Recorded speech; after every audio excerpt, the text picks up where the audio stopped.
Chapter 1953. Grand cities have their own prosperity. Remote small towns also have their own liveliness. This small town, located in the southeast of Liang, has always been far away from the flames of war. If it was a time of peace, it would not be a big deal.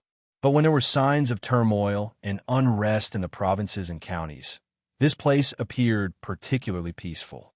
There are some villages near this small town that were named after surnames. When it came time to pay respects to their ancestors and hang up paintings, they were all extraordinary. The Song village even had a portrait of an emperor's surnamed Song. Compared to some villages that had portraits of the founding heroes of Dafeng dynasty or the ministers of Small Spring and Autumn dynasty, this village naturally felt superior. It's just that this Song village's ancestor was of high status. The few families surnamed one in the village could not benefit from this glory. In fact, the elders in the village, even if they had studied for a few days, even if they had carefully flipped through the family tree, they still could not tell what was the relationship between themselves and the Song emperor. It was said that there was once a busybody in the village who specially brought along a small wooden box to examine the family tree, but he also could not tell what was the reason. Who would have thought that in the end, it turned out to be the most unambitious young man in the village, a guy surnamed Wen. He went out for a stroll for 3 years and then returned to his hometown. He spoke with certainty, saying that after the people in the village died, there was a great deal of attention to the reason why the 2 words Yinchuan were engraved on the top of the tombstones. At that time, the Dafeng dynasty claimed that half of the scholars came from Yinchuan County, and the Yinchuan Song family was a first-class rich family that produced many literary and famous scholars. In the last years of the Dafeng dynasty, the ancestor who first set up a separatist regime and then became the first emperor of the Song family came from a branch of the Yinchuan Song family. The origin of this Song village must be that after the separatist regime was annihilated during the famous Ganlu southward migration, they finally settled down here. After the young man with the surname, when sorted out the context, the elders in the village more or less understood. Even if they did not understand, they pretended to understand. Just listen. Not only is it the Song family of Yinchuan, but it is also the sweet due south. How grand is this? It can be seen that although our Song family village has not produced a single child in the past 100 years, but after all, our ancestors were once rich and noble. Moreover, it must be that the fortune of our ancestors was too great a few hundred years ago, so the descendants of the later generations had no choice but to be content with their lot. The young man, surnamed Wen, was originally not well-liked in the village. Unexpectedly, after he returned to his hometown with a lame leg and was in dire straits, it was as if he had become a completely different person. Not only did he not have the sloppy appearance of carrying a wooden sword at his side, but he also did odd jobs in the small town's restaurant. Not only did he rely on his elder brother and sister-in-law to support him, he could even send money home. What was even more unexpected was that the young man had married a virtuous and moving wife. Previously, they had held a banquet in the open space outside the village's ancestral hall. That young woman made many young men surnamed Song, regardless of whether they were married or not, stare at her. After the young man surnamed Wen married his wife, he no longer stayed in the restaurant's miscellaneous room. He saved some money and rented a small courtyard in the small town. There were 3 rooms, excluding the wedding room whose windows were covered with red festive paper cuts. A small room was used to store sundries, and the remaining room was not empty. The bedding was brand new. It was clean and spotless by the woman who kept the house. This was because her husband had said that in the future, perhaps his brothers would come to their house as guests. No matter what, they had to have a place to stay. Otherwise, it would be too improper. Moreover, to let his friends fork out money to stay in an inn or a restaurant was not only seen as an outsider, it was also wasteful and not particular. She went along with him and felt that this was reasonable in her heart. Although her family was not well off now, she, who came from a small family, could only be considered well off. But in fact, she was a woman with a generous mind. In the beginning, when she insisted on marrying him, no one in her family was willing to agree. They did not even give her a dowry. She also gritted her teeth and did not ask for anything from her parents. Fortunately, time revealed a person's heart. Now, she wanted to bring him back to her maternal home. Although her parents would still give her some face, several of her elder brothers had more or less untied the knot in their hearts. They knew that their father could not bring himself to do that, and it was inconvenient for him to drink with that brother-in-law of his at the dining table at home. However, each of them secretly went to her courtyard and did not forget to bring wine and meat. They were already like a family. She knew that when she had a child and her parents had grandchildren, at that time, they would find a way to step down and completely forget about him. However, no matter how small the town was, the expenses were not small. Relying on the man to earn a living as a waiter in a restaurant, the two of them could still be considered well off. But once there was a third little mouth in the family, it would be hard to say. Fortunately, her needlework skills were well known. One of her sisters opened a cloth shop, and those exquisite little things that she sewed were placed on the counter to add to the customers who bought cloth. The shop's business also improved by 2 or 3 points. Therefore, in this month, she was able to earn 2 or 3 taels of silver. Unexpectedly, she was not much worse off than the man who was the head of the household. These 2 days, the town was bustling with activity. Before and after the summer heat, the Hungry Ghost Festival had been a custom in the southeast area of Liang since ancient times. There were also some activities to worship the ancestors and welcome the autumn. Although the Hungry Ghost Festival was called the Ghost Festival in their dialect, it was said that the King of Hell was merciful and specially opened the Ghost Gate during this period of time to let the deceased return to their hometown to see their descendants in the world of the living. In fact, it only sounded a little scary, but adults and children did not avoid it. They only felt that it was something that could be enjoyed. Monks and Taoist priests would begin to give alms to the poor. Ordinary people would also erect lanterns and light up river lanterns. Especially young children, who could be in the arms of their parents, tiptoe on the bridge railings, or lie on the bluestone slabs of the riverbank. Their eyes were filled with colorful lotus lanterns, and their hearts were filled with joy. It was no less than the Mid-Autumn Festival when they could eat mooncakes. Yesterday, he went to the village to pick up his nephew. He planned to let his wife take the child shopping. Coincidentally, his wife was clever and skillful with her hands. She made 2 large bamboo baskets of river lanterns and wanted to sell them by the bridge.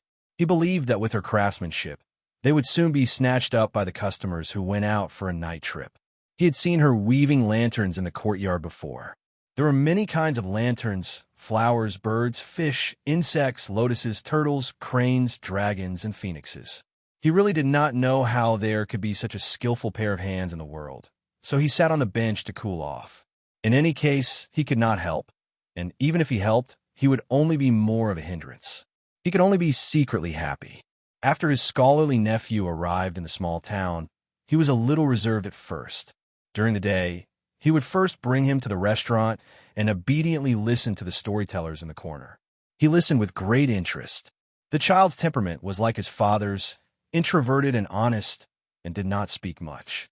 As the uncle, he liked but was also worried.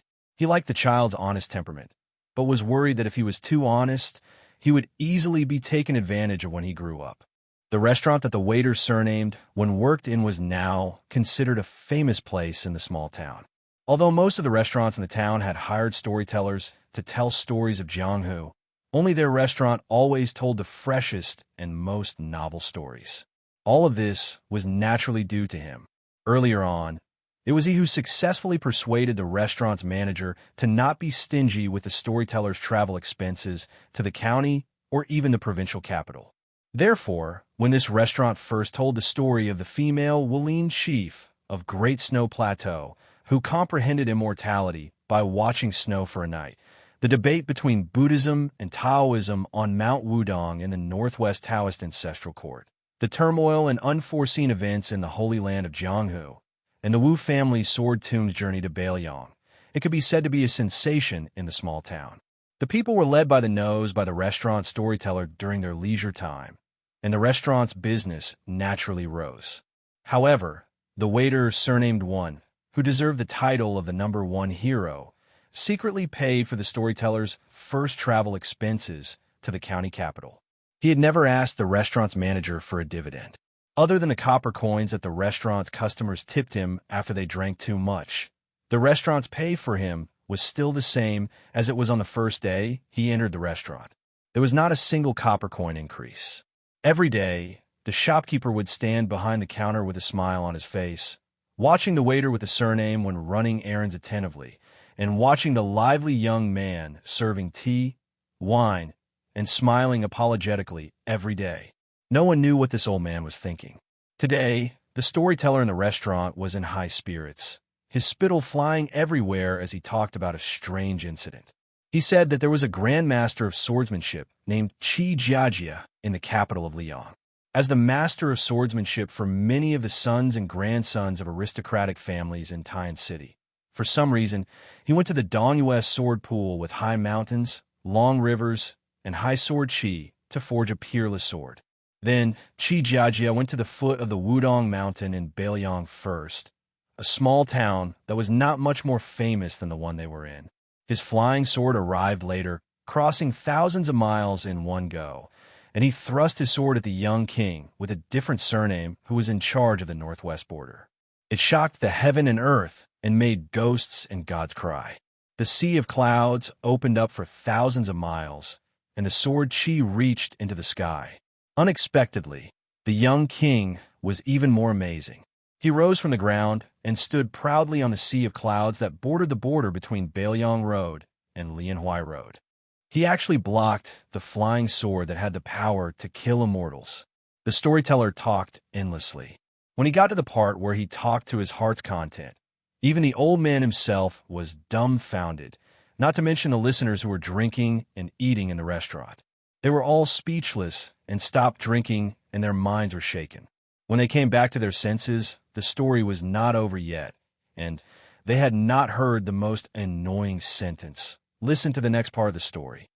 Of course, they had to ask the restaurant for 1 or 2 more pots of wine. The waiter's nephew, whose surname was Wan, was listening to a storyteller for the first time, and it was also the first time he heard about Jianghu people. He was even more dumbfounded, as if he was listening to a book from heaven. He sat on the small stool in the corner that his uncle brought for him, clenched his fists, pricked up his ears, and widened his eyes. He felt that listening to Jianghu stories was more interesting than reading the books of sages. Chapter 1954. Stories always come to an end, and so do restaurants. When a storyteller's story came to an end, it was already night outside, and the restaurant was about to close for the day. The owner of the restaurant, who had made a lot of money, was in a good mood today. He asked the cook to prepare a special meal and called the waiter and his nephew to the table for a good meal. This made the inexperienced child overjoyed. However, he was a little scholar who had studied in a private school. When he ate, he sat upright and still. No matter how greedy he was, he did not move his chopsticks quickly. On the table, there were fish and meat that could only be eaten during festivals, so the child did not dare to eat too much. However, the owner of the restaurant smiled and helped the child to fill his bowl. The child was a little embarrassed and looked timidly at his uncle.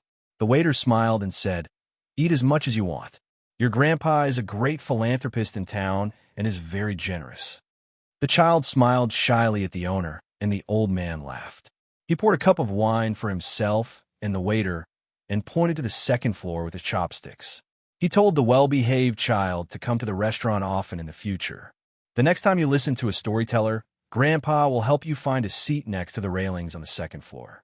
The old man drank a cup of wine with the waiter and joked, "This child is not like you, honest and likable."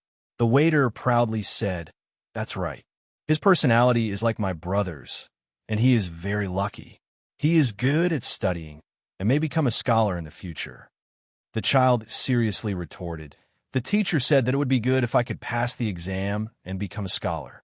The old man, who revered scholars the most all his life, rubbed the child's head and sighed. The county examination, the provincial examination, and the academy examination are all obstacles. Grandpa Shopkeeper will leave you with these words. In the future, every time you pass a test, our restaurant will give you a big red packet. If by any chance you pass the examination, whether you're a scholar or a scholar, don't forget to write a plaque for our restaurant and give Grandpa Shopkeeper face. The child nodded vigorously and happily said to the old man, "Uncle bought me a lot of paper and pens, but I can't bear to use them now. I still practice writing by dipping a branch in the water by the village stream like before. When I graze the cows, I will also draw on the ground." The teacher said that the clumsy bird flies first, and hard work can make up for it. There will be a time when I can write good words, and then I will write a big plaque for Grandpa the owner. Probably because it was rare to drink wine, the waiter's uncle joked, "Studying is good, and it will be easy for you to kidnap a wife back home in the future."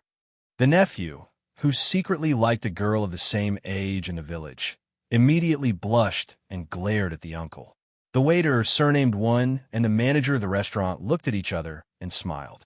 After the meal, he asked his nephew to go home first. He still had to help clean up the restaurant. He would meet them at the bridge in town later. The manager of the restaurant looked at the young man who was busy cleaning up the dishes. He drank some wine and said in a slightly drunk tone, "When I took you in, I really didn't expect that there would be such a day. At that time, I just felt that you were pitiful. I thought that if you weren't forced into a dead end, you wouldn't have come to this small place of mine to eat and wait for death. Who would have thought that you would help the restaurant make a lot of money? To be honest, this year, the restaurant has made more money than the previous 10 years. The young man raised his head and smiled. "Good people will be rewarded, shopkeeper." The old man smiled and asked, "Should be?" The young man wondered, "Shouldn't it be?" The old man sighed. "Good people will be rewarded. A child like your nephew is willing to believe it, but an old man like me doesn't dare to believe it." The old man looked directly at the diligent waiter. "The guests who come here to drink, eat, and listen to books all think that you have no temper, but I don't think so. I always think that you—" The young man joked, "Shopkeeper, you want to say that I have no future, right?" The old man laughed and scolded. "Nonsense, I really don't know why your wife likes you." The young man pointed at his face and said with a smile, "My parents gave birth to me to be handsome. Shopkeeper, you really can't be envious." The old man waved his hand. "I won't talk nonsense with you. I want to talk to you about something serious today." The young man stopped smiling and stood beside the table with his hands behind his back. "Shopkeeper, if there's anything, just say it. I, Wenhua, have no future, but I remember who is good to me. I don't dare to say that I will repay the kindness of a drop of water, and I don't have the ability to return the favor, but I have to return the favor. Even if I can't repay it all once, I, Wenhua, will repay it all in my life. So, shopkeeper, don't be polite with me. Shopkeeper, if you weren't willing to take me in, I might be chopping firewood or burning charcoal somewhere, or working as a part-time worker for some family. Not to mention marrying a wife. I can barely support myself and not starve to death. Even saving money to buy a pen and paper for my nephew would be difficult." The old man smiled and raised his head to stare at the young man with sincere eyes. He put down the wine cup in his hand. "Most of the restaurant's business can be handled by you alone. As a shopkeeper, I am very idle every day. So, I have heard the stories of the Jianghu that the storyteller told me, or the stories of scholars and beauties, and the strange tales of wild foxes. I have heard some of them, but there are a few sentences that I have remembered in my heart. There is a sentence that probably no one cares about, but I am very concerned about it. It's called, 'It's hard to be honest since ancient times.' The more I think about it, the more I find this to be the truth. So, later on, I am relieved to let you handle the business of this restaurant. At first, I was actually not without concerns, and I did intend to see if you would keep some for yourself. After all, the big business in the world is accumulated piece by piece. But I was very surprised that you didn't take a single copper coin from the beginning to the end. The account books are clear, and the account books are also clean. This is not easy. Wine reddens one's face, and wealth moves one's heart. This is human nature. So, you are an honest person." The young man said in a deep voice, "Shopkeeper, you are treating me as an outsider. I, Wenhua, can live a stable life today because of the shopkeeper's kindness.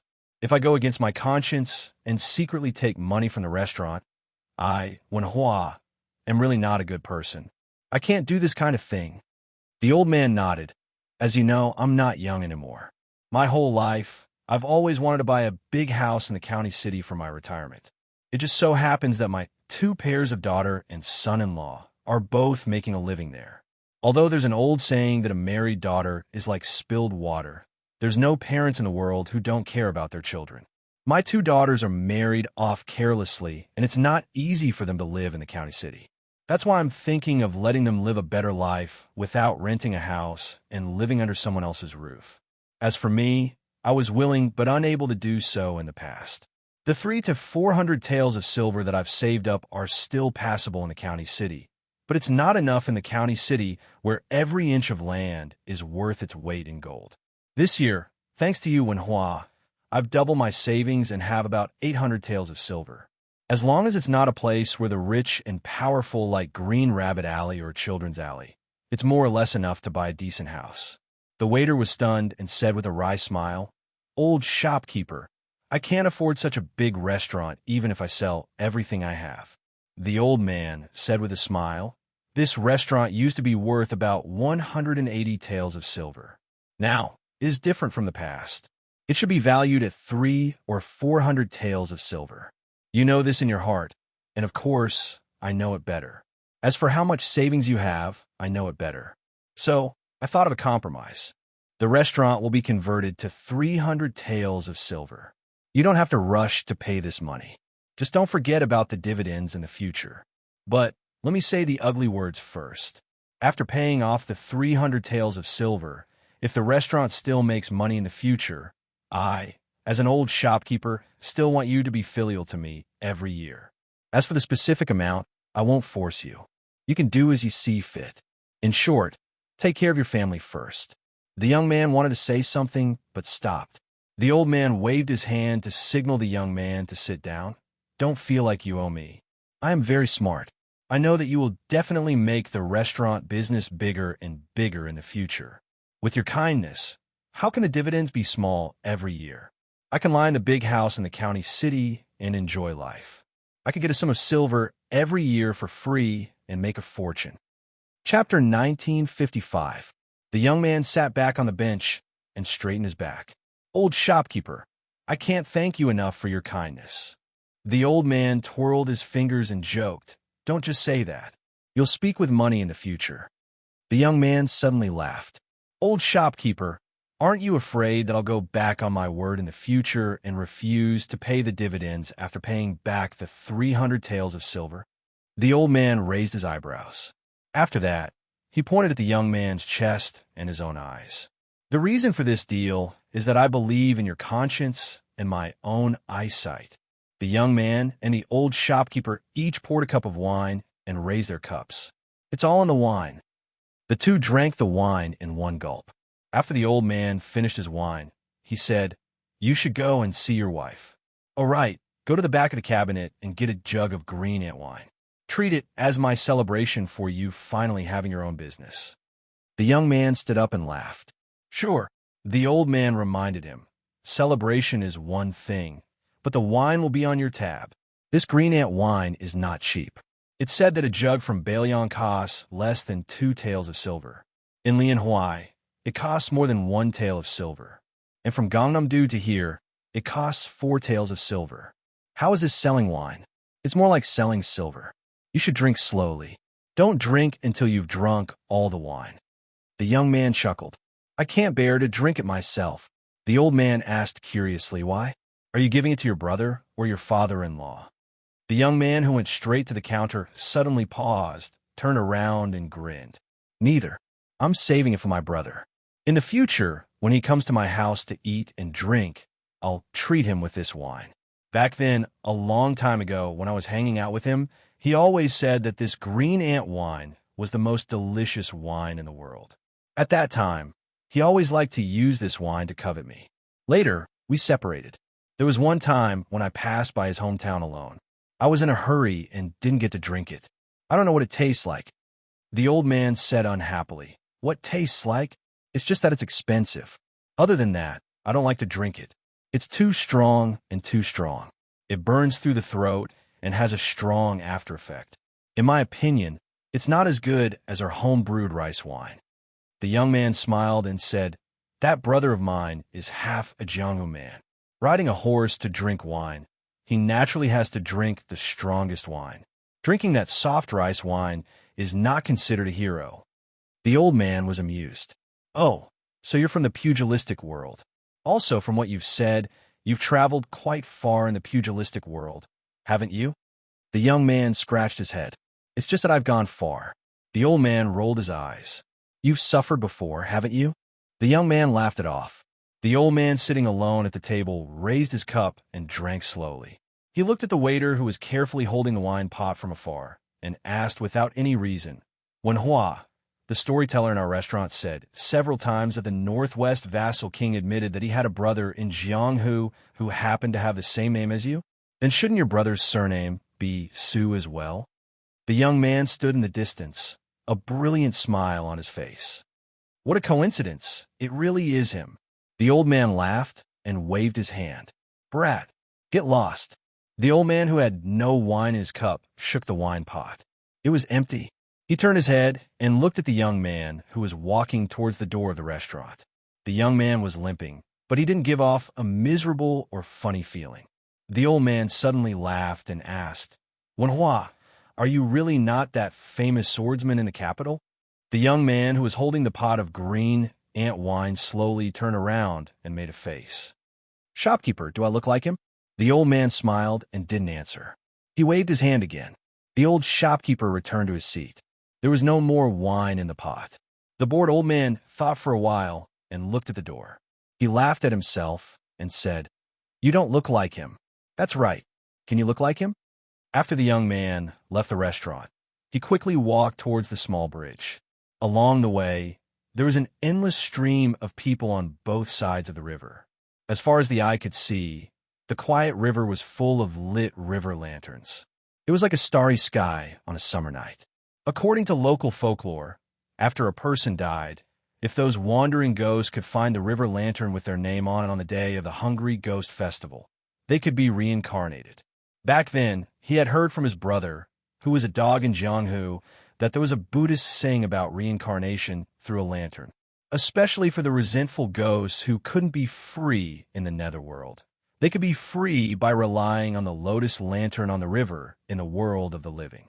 One of his regrets in this life was that he and his brother could only afford for one of them to study. His brother gave him the opportunity, but he didn't like to study and didn't know how to cherish it.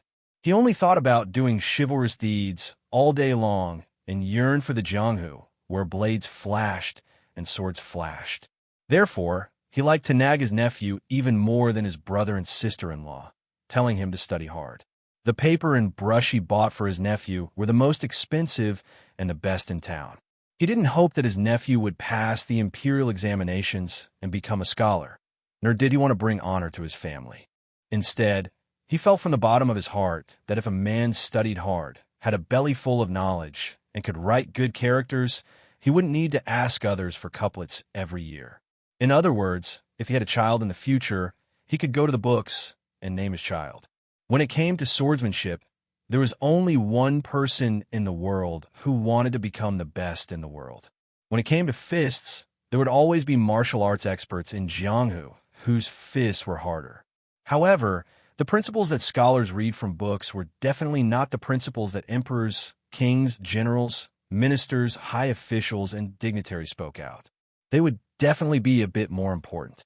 When he arrived at the familiar Bluestone Bridge, his wife had already sold 2 baskets of river lanterns.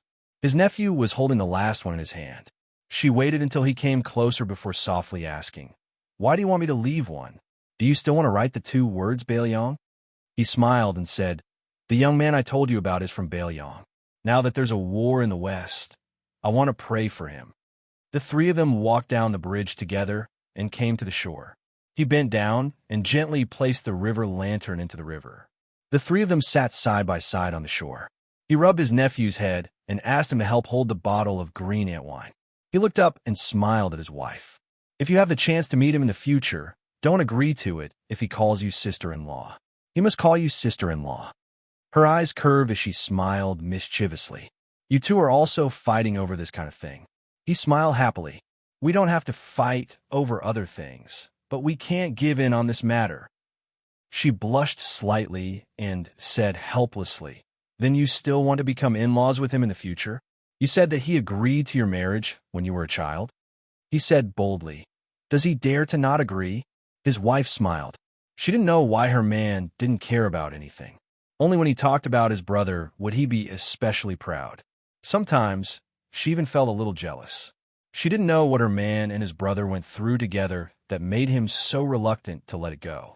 She knew better than anyone that this man with the surname Wan and given name Hua was actually able to take on and let go of anything.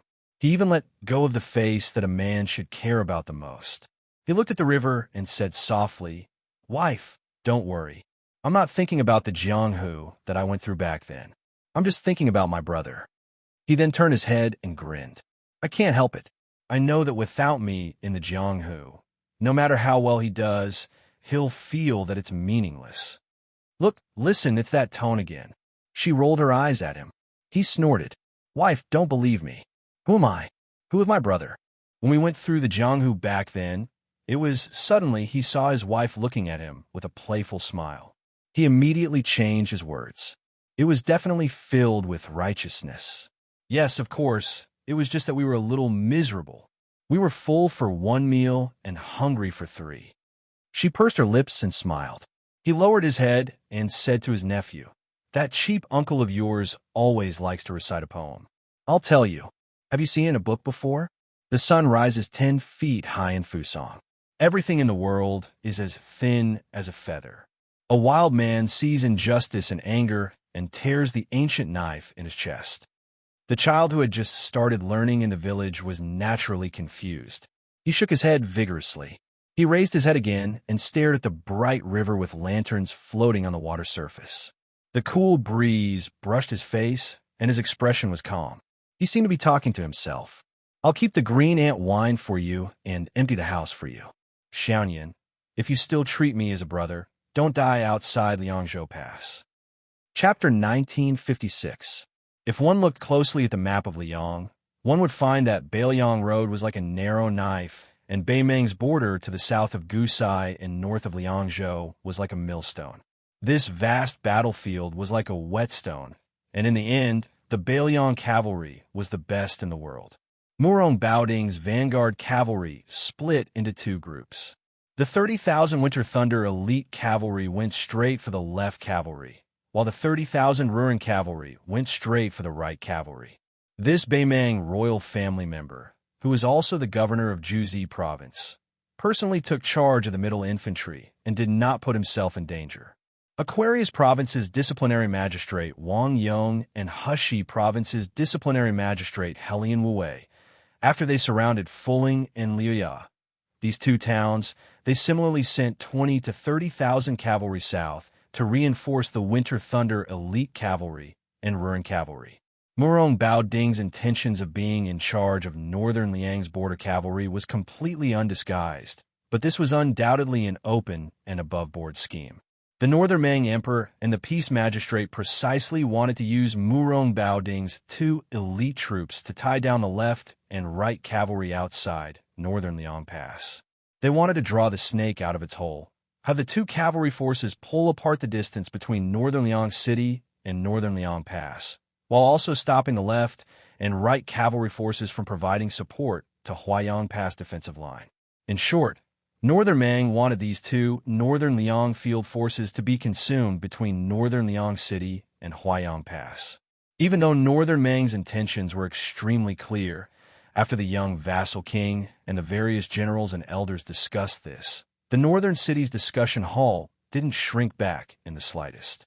From start to finish, no one asked if these two battles were going to be fought or not, instead discussing how to fight them. The commander of the right cavalry, Jean Partridge Zhou Kong, stayed in the meeting hall in the end. He probably still had some matters to discuss with the young king. The deputy commander of the left cavalry, Lu Din, and the second commander of the right cavalry, Li Yinchao, who were about the same age, just happened to cross the threshold side by side. Li Yinchao was not familiar with Lu Diyuan, who came out of nowhere. The youngest deputy commander in the history of the Manchu Battalion, the old corporal of Li Mofan and Wang Lingbao, and the old soldier of the Su family who was on the same level as Su Pu, Wu Qi, and Lu Jinu, Li Yinchao, did not care about Li Yinchao, who only cared about military achievements. Moreover, it was very interesting.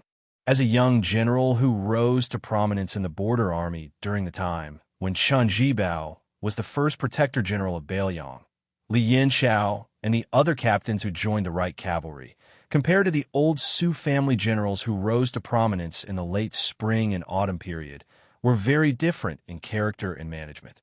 Just like after Lu Dian returned to the border army, even though he held the actual military power of the left cavalry, he did not have the official custom of a new official making drastic changes. Usually, when he inspected the cavalry, he did not have a straight face. He also turned a deaf ear to Chen Jibao's strict military rules of Beiliang. If he did not care about it, he would not care about it or discuss military affairs in the meeting hall. He was also not as serious as Li Yanxiao.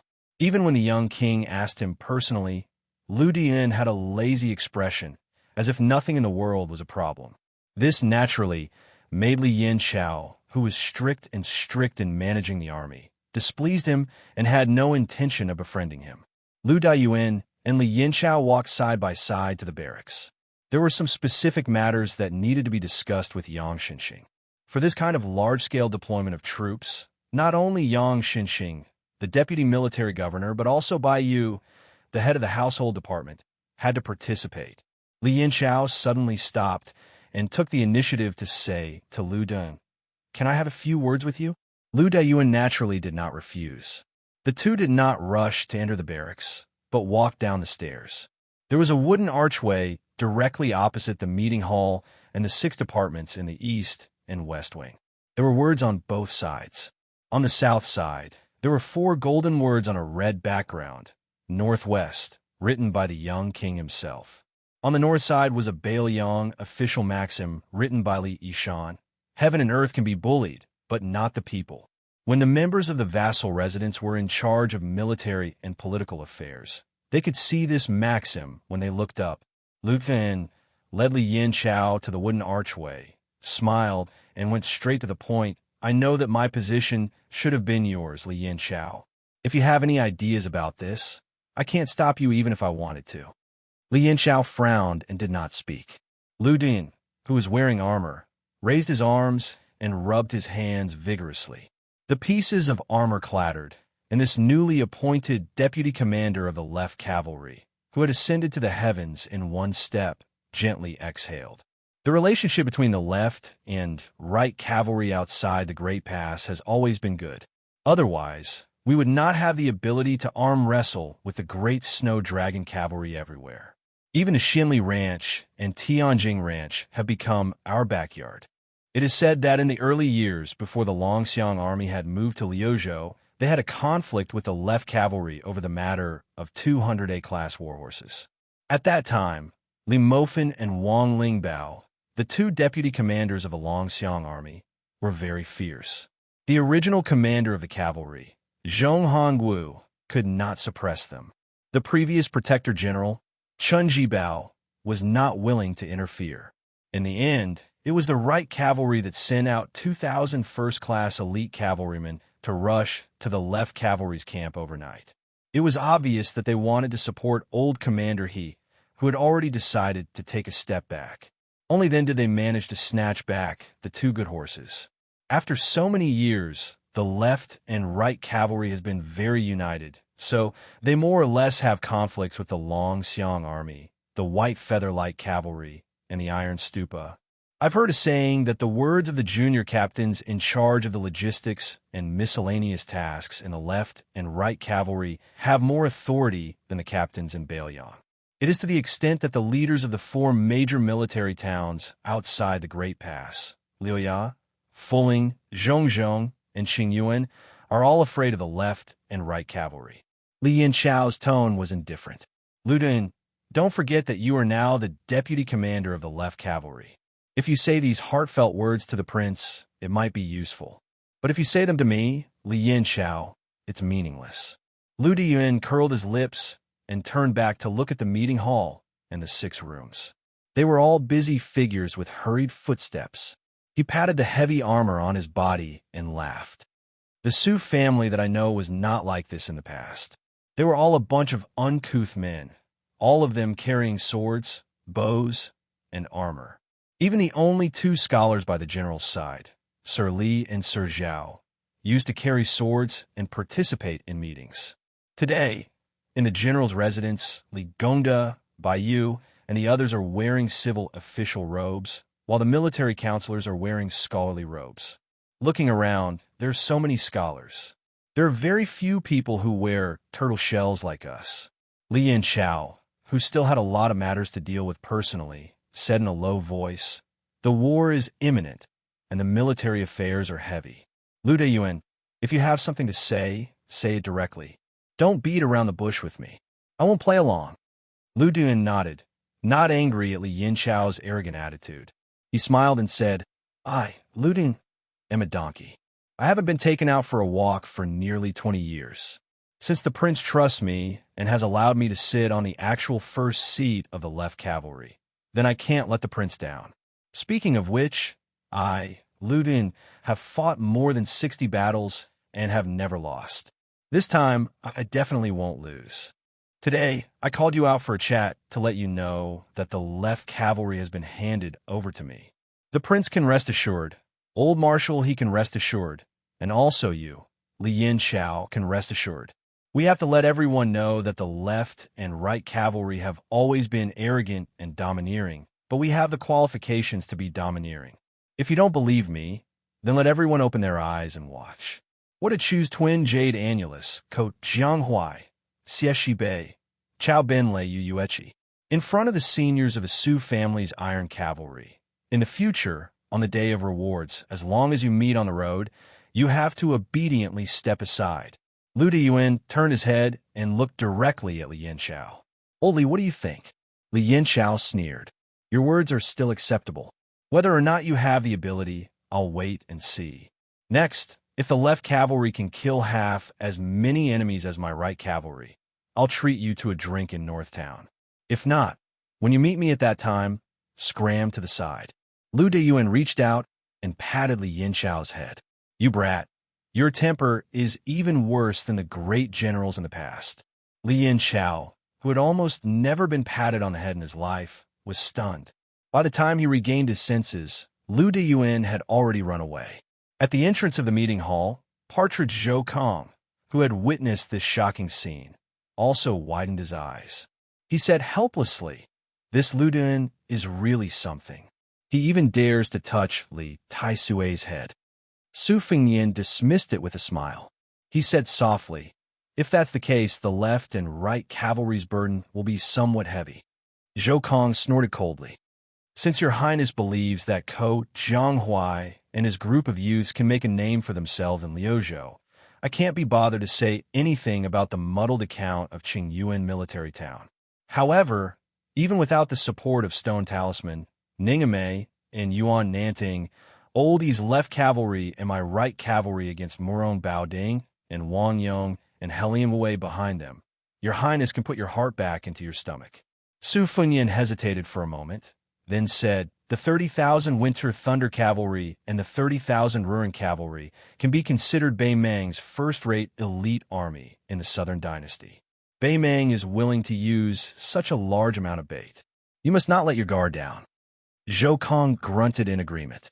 Su Fengyan suddenly clasped his fists towards the old commander who had once sent him off to the capital. He said, "Have a safe journey." Partridge Zhou Kong also clasped his fists and said in a low voice, "Only death. Only death." The two were well aware. In reality, only death. Chapter 1957. Liuzhou was on the verge of erupting. At that time, neither side in Liangmang realized that this was going to be a battle that would determine the outcome of the war. It would be on par with the Battle of the Western Wall that ended the chaos of the spring and autumn period. After Northern Mang's great commander Huang Songpu achieved a great victory, he rushed downwards in an imposing manner, heading straight for Lu Province's central Green Sky City. At the same time, Northern Mang's emperor, who wanted to make the final decision, didn't hesitate to empty out Gusai Prefecture's military forces, transferring 40,000 Southern Dynasty's border elite troops to reinforce Huang Songpu's main force. The two main relay routes that connected more than 30 large and small military towns were packed with people. Without stopping to rest, they rushed south. Both armies gathered on the vast plains to the left of the Old Woman Mountain. This place was less than 70 miles away from Xianxia City. Not long ago, Liuzhou General Ko Jianghuai had given Beimeng a huge victory on the northern battlefield, greatly boosting the morale of Beimeng's north and south capitals. However, whether it was the Bailiang Governor General House or the North Jibei City Manor, they did not demote Ko Jianghuai. Hence, Ko Jianghuai was still the main commander of this battle. He led 10,000 young Liuzhou cavalry, 20,000 Longxiang army, which was a level higher than the Liuzhou cavalry, and 16,000 Lantan monk soldiers under his command. Probably because they knew that this battle would determine the ownership of the entire Liuzhou territory, Xianxia City also sent out the 3,000 cavalry that were under the provincial governor's manor. The four Liuzhou powers had a huge disparity in numbers, and there were close to 50,000 troops in Liuzhou. It could be said that they were staking everything on one throw, and Ko Jianghuai had full control over them. Although Liang Mang and Huang Songpu's forces had a smaller advantage compared to their initial numbers, the grassland cavalry still had the upper hand in terms of numbers and morale. This was mainly due to Ko Jianghuai's muddle-headed deployment of troops. The Lantan Mountain monk soldiers that rushed to assist Liuzhou were separated from the Liuzhou border cavalry, causing the Longxiang army to suffer heavy casualties for the first time since it was formed.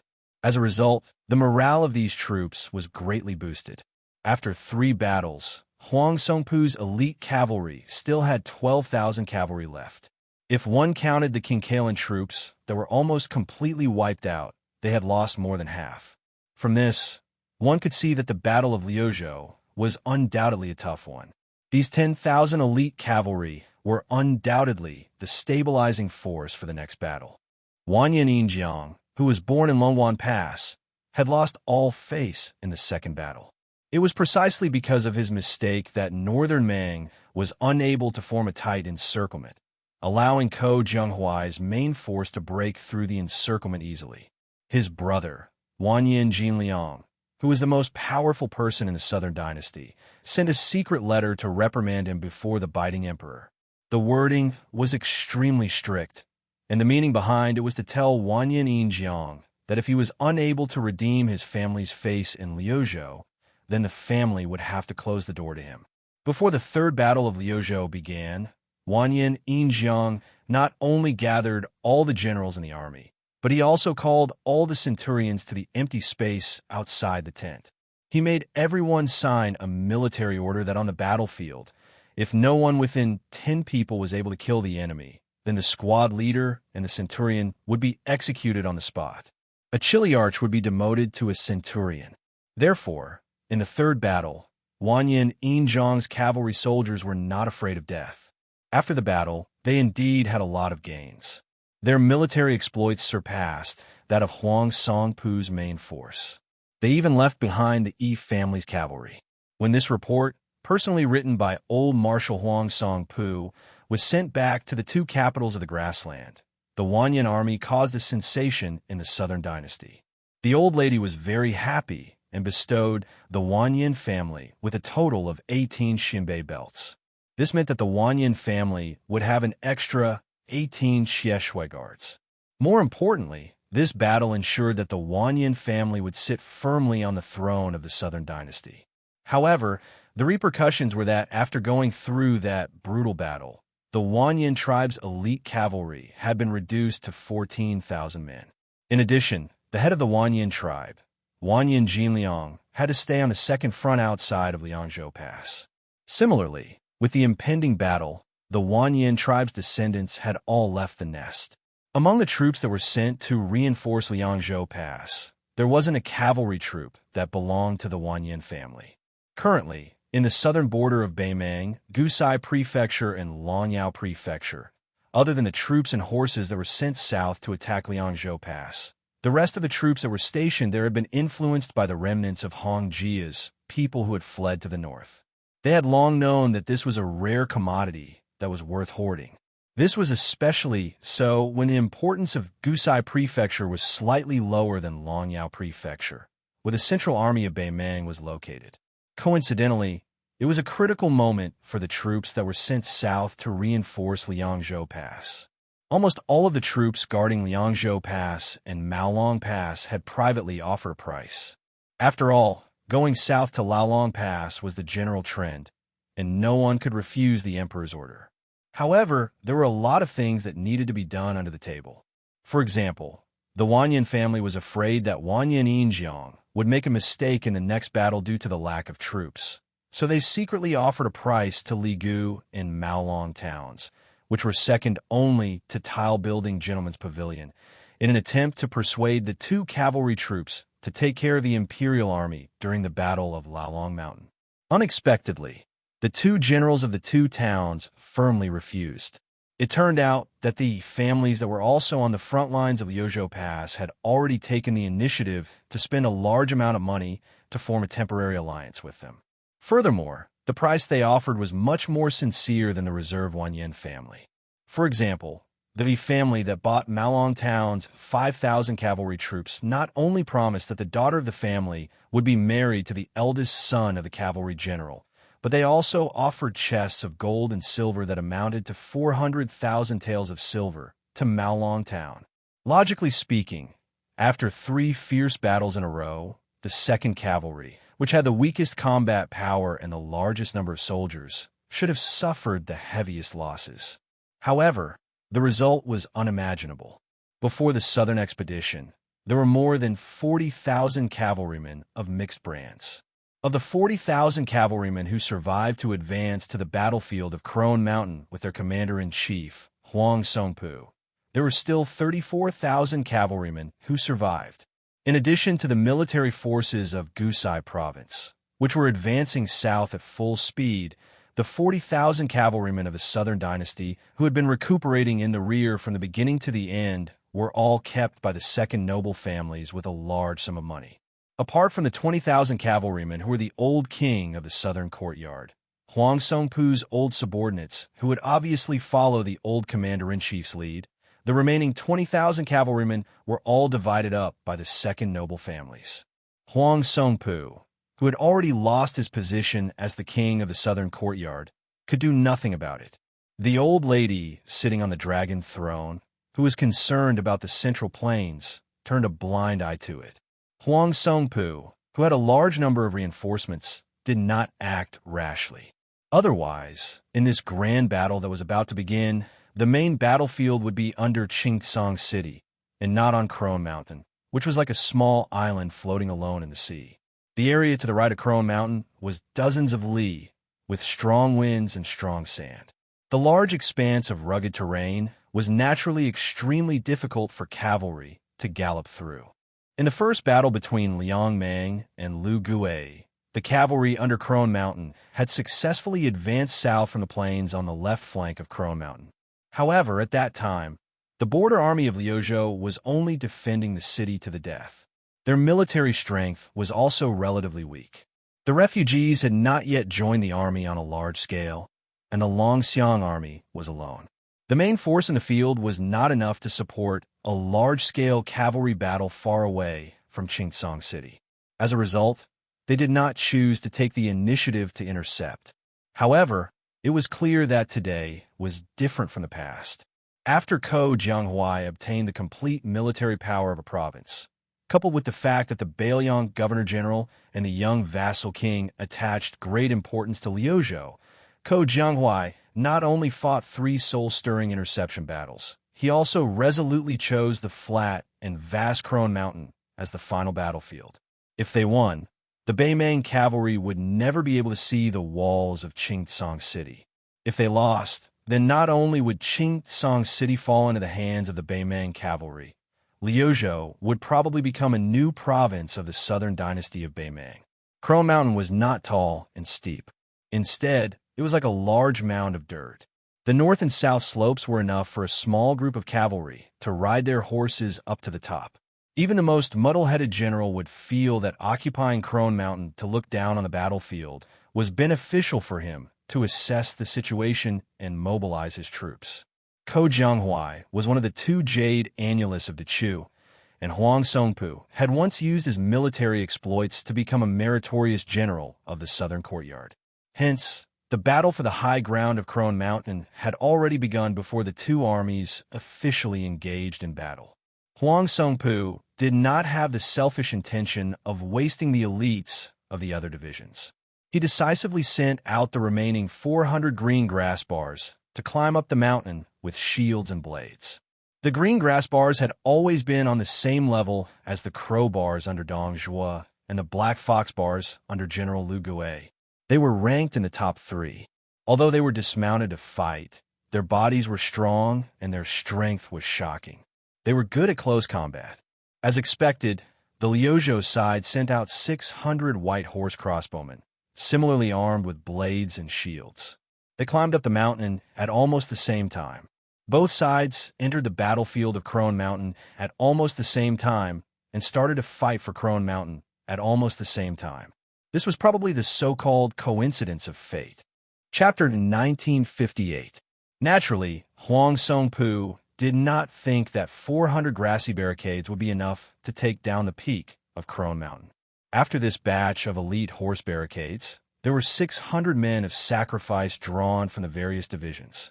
With the grassy barricades nailed to the peak of Crone Mountain, Wanyan Yinjiang and the other nobles and generals did not hesitate at all. In these 3 battles, old Marshal Huang Songpu's performance was completely different from Dong Zhuo in the first battle of Liangmang. He did not take any actions to weaken the strength of the other divisions. Every time, he fought to the death first, and people died first. In these 3 difficult battles, old Marshal Huang Songpu had reported to the emperor and was very protective of them. Twice, he took all the blame, and the 3rd time, he generously gave out military merit. Under these circumstances, even the gloomy Wanyan Yinjiang would feel bad. Of the 600 men of sacrifice, Wanyan Yinjiang sent out 300 Wanyan disciples. As expected, in a small-scale battle, without the leeway brought by the war horses, people died even faster. The 400 grassy barricades quickly died.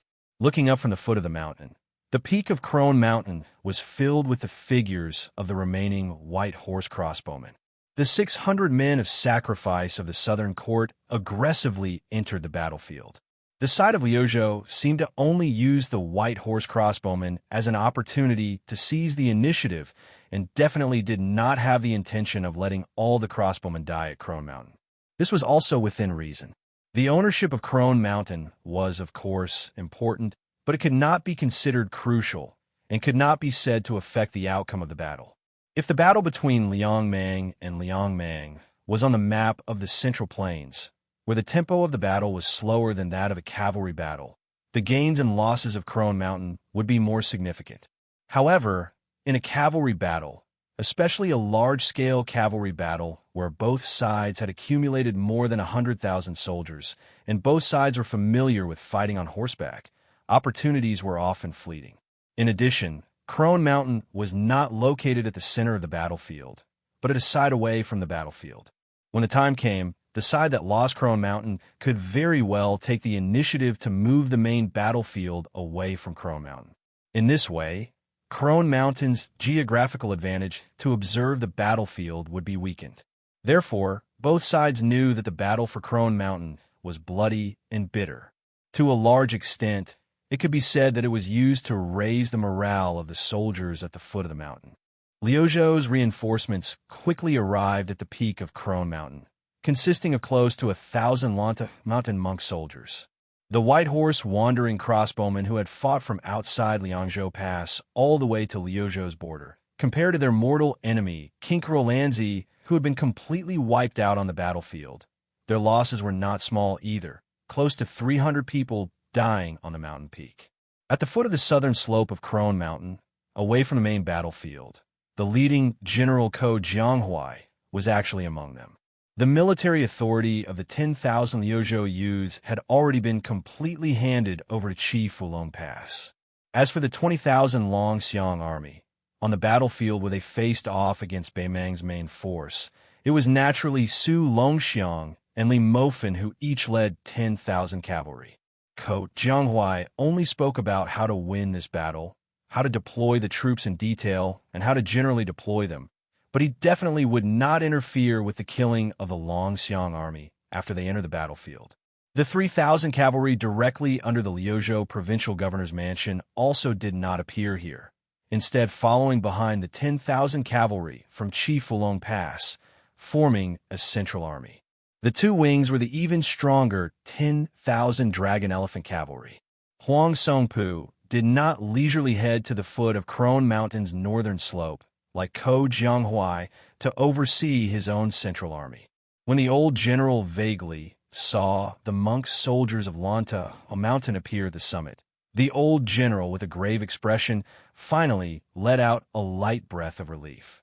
In the previous third battle, the monk's soldiers of Xieshi Bian were not even worth his weight in gold. They were practically a burden that held him back, allowing this Southern Dynasty great general to obtain a great victory that even Taiping Ming did not expect. His military service was so great that it shook the grasslands. However, in the depths of Huang Songpu's heart, he instead felt even more apprehension towards the monk's soldiers of Lantuan Mountain that the Beimang had obtained through winning the Battle of Miyun Pass. He was not as optimistic as many of the Southern Dynasty border army generals who believed that the reason for the defeat of the Liuzhou border army was that Ko Jianghuai intentionally suppressed Xie Shibian, whose name shook the world at the Battle of Miyun. Huang Songpu firmly believed that this was a trap set by Ko Jianghuai and Xie Shibian for him. If he was not careful, the people who would be strangled by the neck would be tens of thousands of grassland soldiers. Wanyan Yinjiang, who was holding an iron spear and wearing heavy armor, urged his horse over. He loudly asked, "Great General, when do we charge?" Huang Songpu glanced at the direction of Crone Mountain and calmly said, "Wait a little longer." Wanyan Yinjiang, who knew the inside story of the military, was a little puzzled. Other than the 400 grassland soldiers and the 600 death warriors of the Southern Dynasty, the old general still had a backup plan. A total of 1,500 elite soldiers. Using these elite soldiers to fight for Crone Mountain showed how much importance he placed on it. However, even Wanyan Yinjiang, who was not as talented in military strategy as the old general, knew that the number of soldiers he had was still too little. With the Bailiang Frontier Army's character of wanting to lose people, they could not afford to lose face. At the very least, they would need to add another 1,000 soldiers to ensure that they would be able to take over Crone Mountain. One Crone Mountain was only worth this price. If more soldiers were sent in, more people would die on the mountain. For both sides, Liang Meng and Liang Meng, it would be a loss. The old general, Huang Songpu, obviously did not plan to take over Crone Mountain from the start. Instead, it was more of a test. After going through 3 battles, Wanyan Yinjiang knew his own worth. His arrogant personality had long been smoothed out. He was completely convinced of the old general's ability in military strategy. Since Huang Songpu said to wait a little longer, Wanyan Yinjiang, who was bound to the old general for good or ill, did not say any more nonsense. The figures of soldier monks appeared on the surface of the water in an endless stream. These monks of Mount Lanta, who possessed extraordinary combat strength, were especially eye-catching on the summit of Old Woman Mountain. 1,500 Northern Mang and Southern Dynasty border soldiers all bravely sacrificed themselves. In the end, there were still 200 monks of Lanta Mountain standing at the peak of Crone Mountain. Their robes were bright red and dazzling.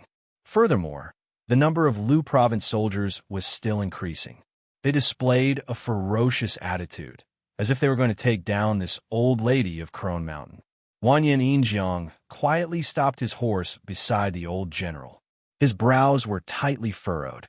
With the last of their reinforcements all dead, this also meant that Crone Mountain could be considered the exclusive property of the Lu Province cavalry. Huang Songpu hesitated for a moment.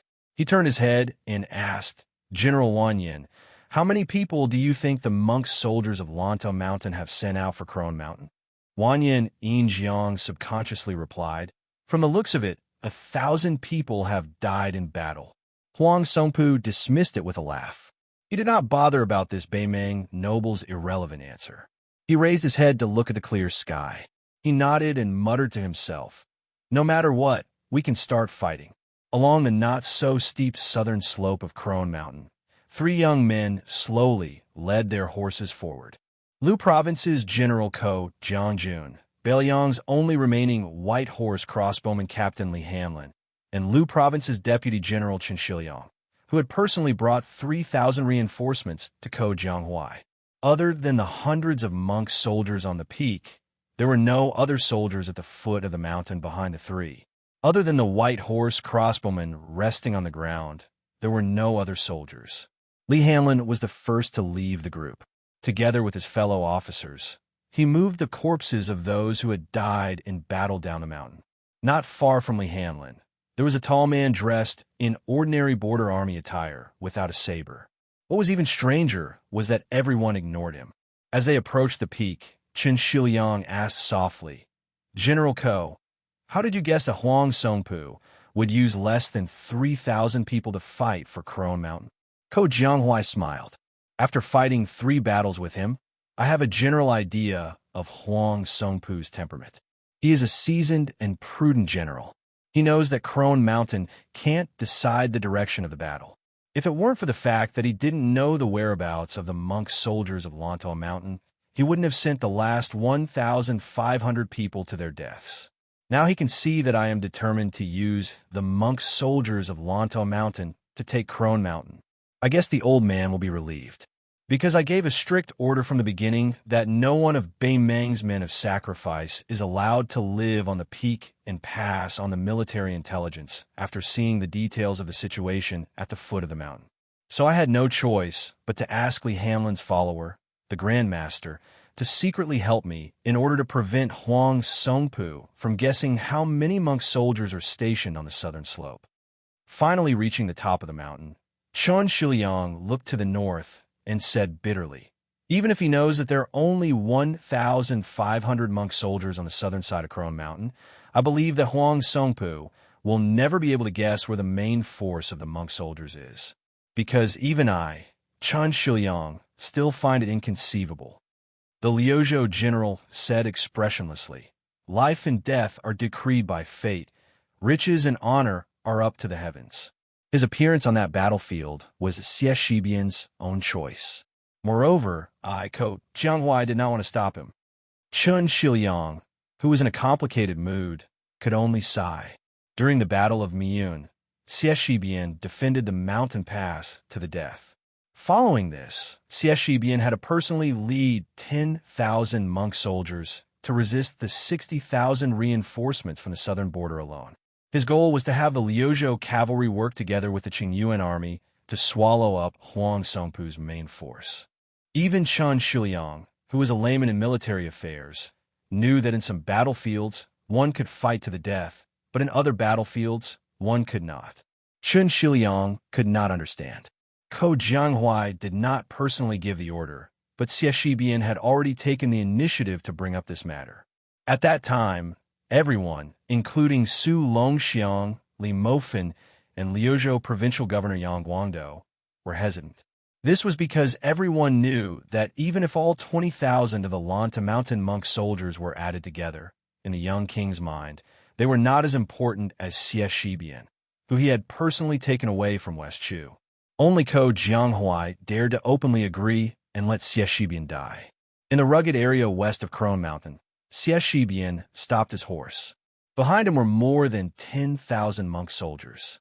Everyone had abandoned their blades and carried large shields, holding long spears to stop the horse.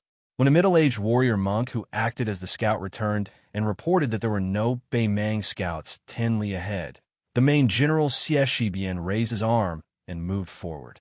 Only then did the troops continue to move forward quickly. Xie Shibian, whose lips were dry, grinned and exhaled softly. For some reason, he thought of the delicate girl who often walked past his door with her head down and sunbathing when he was young. South of Beiliang, there was her. The reason was enough. Chapter 1959. On the vast plains to the north of Crone Mountain, the sound of a bugle horn shook the heavens. Huang Songpu had 12,000 cavalrymen, 14,000 Wanyan elite cavalrymen, and 34,000 second cavalry. Among them, There were also 500 to 600 rare heavy cavalrymen who were fully equipped with armor. The Northern Mang cavalry that had been accumulating power and waiting to set out stretched out 5 or 6 li in length, continuing without end. Compared to Beiliang's Liuzhou border army, which only had 30,000 cavalry, Beimang's morale was not inferior. Their military strength was far superior. Commander Huang Songpu did not purposely try to win by surprise. Although the battlefield was vast, this general, who had been the number one person in the Southern Dynasty for more than a decade, did not try his best to spread out the front lines. It was obvious that he did not plan to fight a chaotic battle of unprecedented scale. He also did not split into left, middle, and right formations like the Liuzhou border army. Instead, he used his own troops as the vanguard, with the Wanyan elite cavalry following closely behind. The cavalry, which had the largest number of people, brought up the rear. In this way, the Northern Liang border cavalry, who had the advantage of natural armor, could be weakened to the greatest extent. While ensuring the thickness of their formation, it could force the Liuzhou cavalry into the mud and reduce the number of repeated charges. On the other hand, to be able to make the grassland cavalry that was described in the spring and autumn annals as the western and northern borders were filled with fierce cavalry that came and went like the wind, and the central plains were unstoppable unless it was a high city, they had no choice but to use such a stable formation to fight.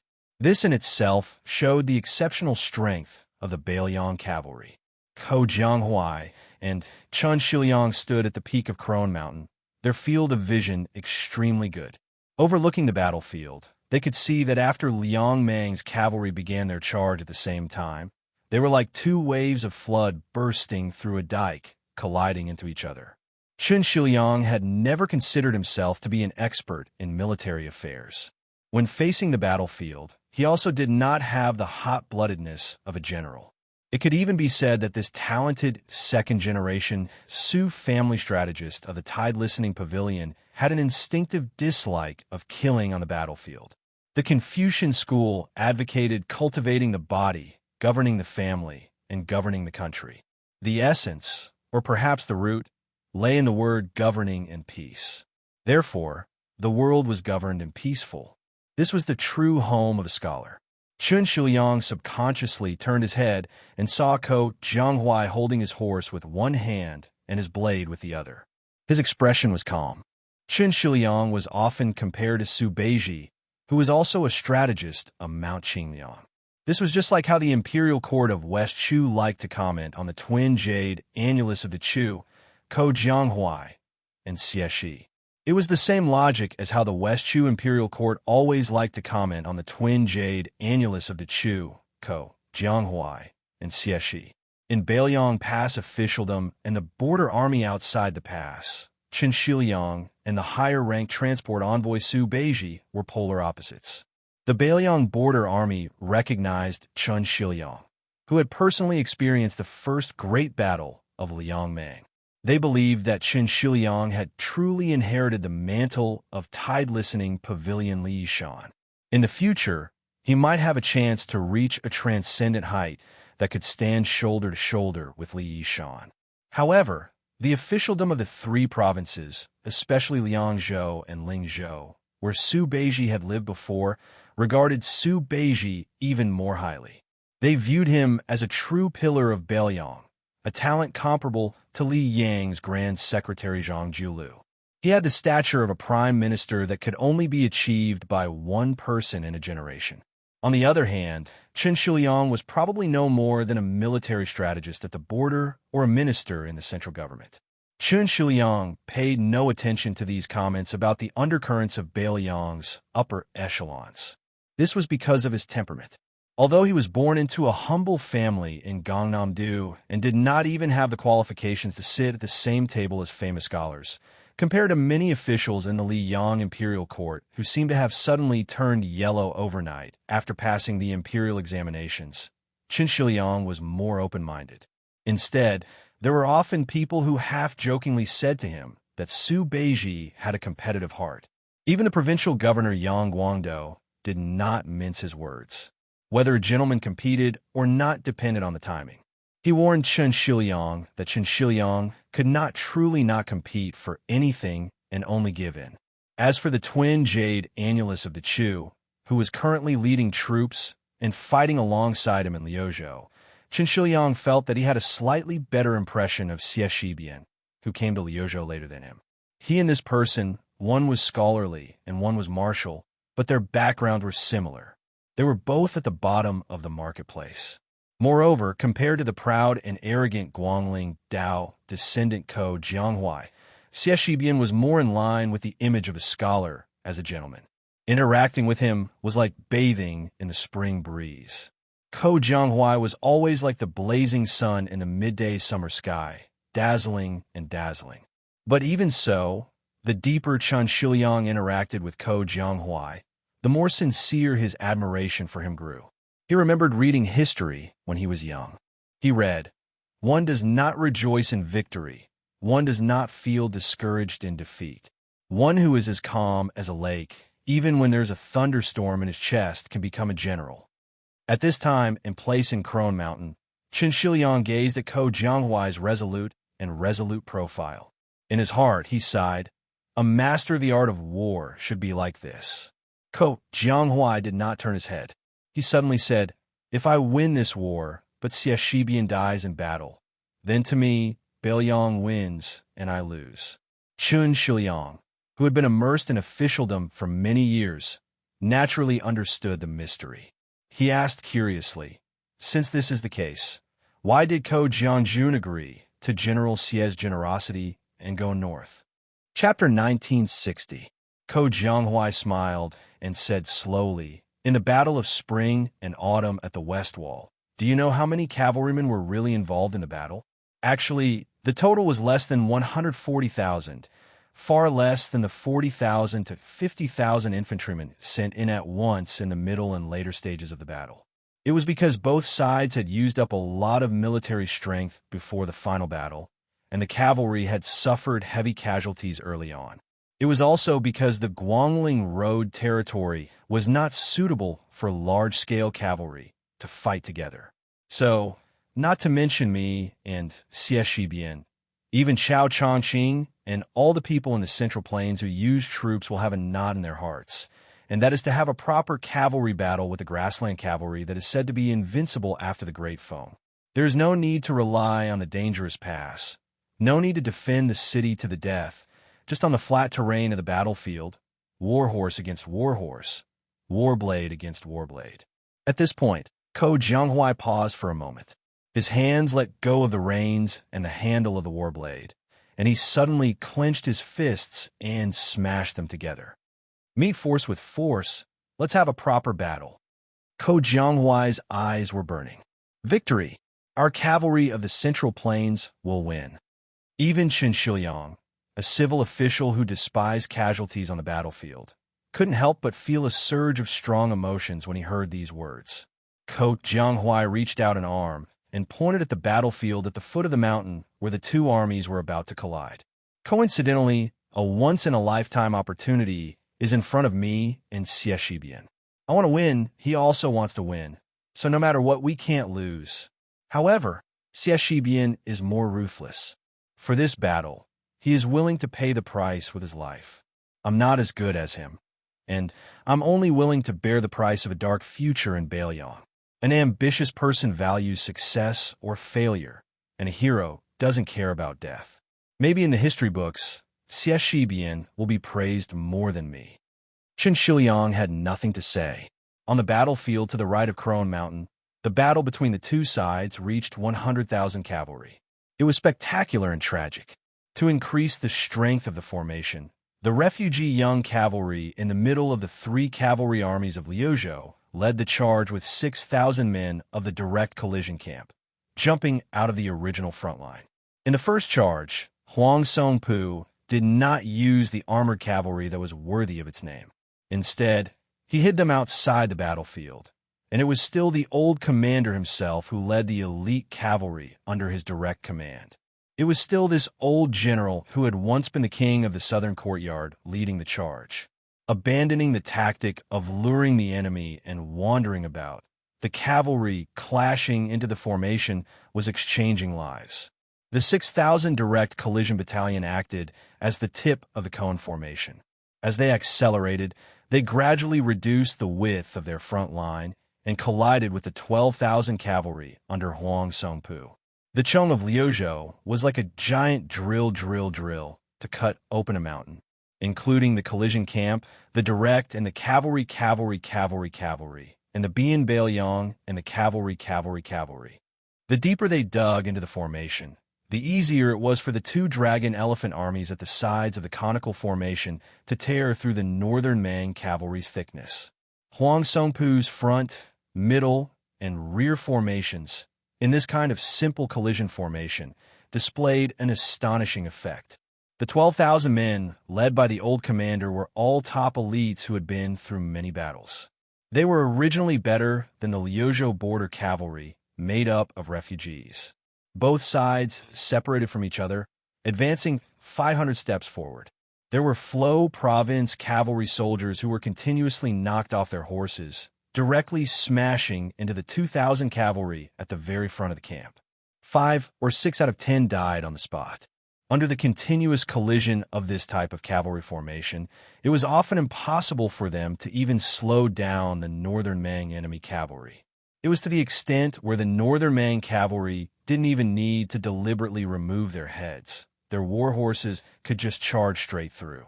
The 14,000 Wanyan elite cavalry did not follow closely behind Huang Songpu's cavalry. Instead, they opened up a 600 to 700 step gap between the two armies. With that, Wanyan Injiang's family private army was able to launch a second charge. When the remaining 7,000 Liuzhou cavalry broke out of the formation of Huang Songpu's cavalry, they faced the Wanyan elite cavalry who had raised their speed to the max. One side's speed and momentum were decreasing, while the other side's momentum was at its peak. The result of the collision was obvious. The 14,000 Wanyan elite cavalry held their spears and charged forward. Relying on the impact of a charge, they were extremely heavy. 500 Liuzhou border cavalry were actually brushed past and died on the backs of their horses. The perfect soldier cavalry at the back even had the time to grab the chance to stab those Liuzhou cavalry who had unfortunately fallen to the ground. When this Liuzhou cavalry that broke through the formation twice finally met the B cavalry with the largest number of people, they had already suffered heavy losses. Luckily, their sacrifice reduced the pressure on the two wings of the Longxiang army. No matter if the wild goose flew north or south, it was always the leading goose that had the most difficulty. It was even more so when the formation on the battlefield was like flying geese. Although the cavalry gathered by the Yi High School had the thickest formation and the longest depth, they did not pose much of a threat to the Liuzhou cavalry. Facing the charge of the Longxiang army, which did not suffer many losses, they were at a disadvantage. It was just a change of battlefield position. Both sides of Liangmang were covered in corpses. However, both sides still maintained a relatively stable formation. This meant that in the next charge, more people would die, and it would be easier. Chen Shiliang stood on the mountain peak. After personally witnessing this intense clash, he kept silent. If one only judged from the Old Woman Mountain battlefield, based on the current situation, the final victor would be Bei Meng. Ko Jianghuai was expressionless from start to finish. Not enough people had died here, and the northern Mang did not feel that the achievements were at their fingertips. Or, if Huang Songpu sensed that something was wrong, the final encirclement of the Crone Mountain would not be able to stop the main force of the northern Mang at all. After all, this was not the Calabash Pass of Yuzhou that was blessed by nature, and there were no terrifying troops like the Great Snow Dragon Cavalry and the two northern Liang heavy cavalry responsible for blocking the retreat. Ko Jianghuai turned his head and looked toward the southeast. Chapter 1961. Northern Liang Path's two new relay routes within Lu Province's territory were both horizontal, separately leading to Liang and Ling provinces, far less meticulous than the pass inter-province's 3 provinces. This was also a helpless move. The vast Lu province only had 3 military towns to rely on, yet was bordered by northern Mang's powerful Gusai province. That was why building longitudinal relay routes within Lu province could only make it easier for the grassland cavalry to drive south. This was a move that destroyed one's own border. Taking 10,000 steps back, even if that young vassal king mysteriously lost his head, overestimating his own abilities and exhausting his military, building relay routes in Lu Province, Green Azure City's Provincial Governor Manor, Huayang Pass Protectorate Manor, and Clear Frost Mountain would all rebel at the same time. The plains on the right side of Crone Mountain was the most suitable terrain for cavalry outside of Xianxia City. The location chosen by Ko Jianghuai for the third intercepting battle after the two great victories was a yellow sand plain about 200 li north of Crone Mountain. Between that plain and Crone Mountain, there was a huge corridor running north and south. It was roughly shaped like a woman's waist. If the grassland cavalry were to advance from north to south, although this wasn't a path they had to pass through to reach the battlefield of Crone Mountain, compared to taking a detour, it could shorten the distance by 60 li. Furthermore, this corridor wasn't narrow or steep, definitely not a winding path. It was impossible to set up an ambush on both sides. On the contrary, the mountains on both sides of the corridor were flat. The width of the corridor was roughly the same, about 1.5 li. It could be said that a large group of cavalry could pass through it without any hindrance. The so-called corridor was shaped like a woman's waist, but that was only in comparison to the entire Liuzhou territory. As a result, from the first battle of Liangmang, when Lu Wei's cavalry went south, to the second battle of Ko Jianghuai, when the three intercepting battles, neither side had set their eyes on this place that the refugees had named Grasshopper's Leg. However, amidst the grandiose reinforcement of the 50,000 southern border cavalry, when almost everyone could see the northern entrance of this corridor, there was already a group of Lu province soldiers in the middle of the corridor. They had been waiting for a long time. When Ma Lanzi hurriedly reported back to the Beimang generals, the 50,000 cavalry fell into an awkward situation. The Liuzhou infantry all assumed a posture of defending the corridor to the death. There were about 14,000 of them. The main force was the monk soldiers of Lanta Mountain in the west, mixed in with 2,000 to 3,000 native Liuzhou soldiers. The bad news was that with this corridor as the battlefield, the cavalry couldn't move left and right. The good news was that the infantry army that was waiting in formation didn't bring any large-scale anti-horse machine. Once the cavalry army that already had the absolute advantage in terms of military strength smashed through the infantry army and forced them to retreat in panic, forget about 17,000 to 18,000 infantry. Even if their military strength was doubled, it still wouldn't be enough for this cavalry army to cut down with their blades. After 20 years of fighting to the death at the border, the Northern Ming Southern Dynasty cavalry no longer dared to underestimate the strength of the Northern Liang cavalry or the Yuzhou infantry under Yan Wenwan's command. However, if it was any other troop, they really wouldn't think much of it. This wasn't blind arrogance, but rather the enormous confidence that the grassland cavalry had accumulated over the past 400 years since the end of the Great Feng dynasty's era. Apart from this, the reason that made the southern generals feel troubled was that from the moment they left the camp to the battlefield at Crone Mountain, whether it was the king's tent in Baiting, the nearby temple in Shijing, or the commander-in-chief Huang Songpu, who was fighting in the south, they were all strictly ordered to participate in the battle on time. At the crucial moment, the entire battle would be decided and all the main forces in Liuzhou would be wiped out. Thus, the 50,000 cavalry could not miss the opportunity at all. Right now, the difficult problem facing these Southern Dynasty generals who grasped military authority wasn't just whether or not they should take a longer detour, because the monk soldiers in the middle of the corridor could similarly quickly withdraw to the south. Perhaps if they changed the battlefield, the Northern Ming cavalry could break through the formations even faster, but the consumption of traveling 60 li of additional distance was definitely not a price these Southern Dynasty generals, large and small, could endure. Moreover, the military merit of more than 10,000 Western region monk soldiers, especially Xie Shibian, whose head might be exchanged for the merit of being granted a noble rank, was just too tempting. Should they fight or not? Of course they would.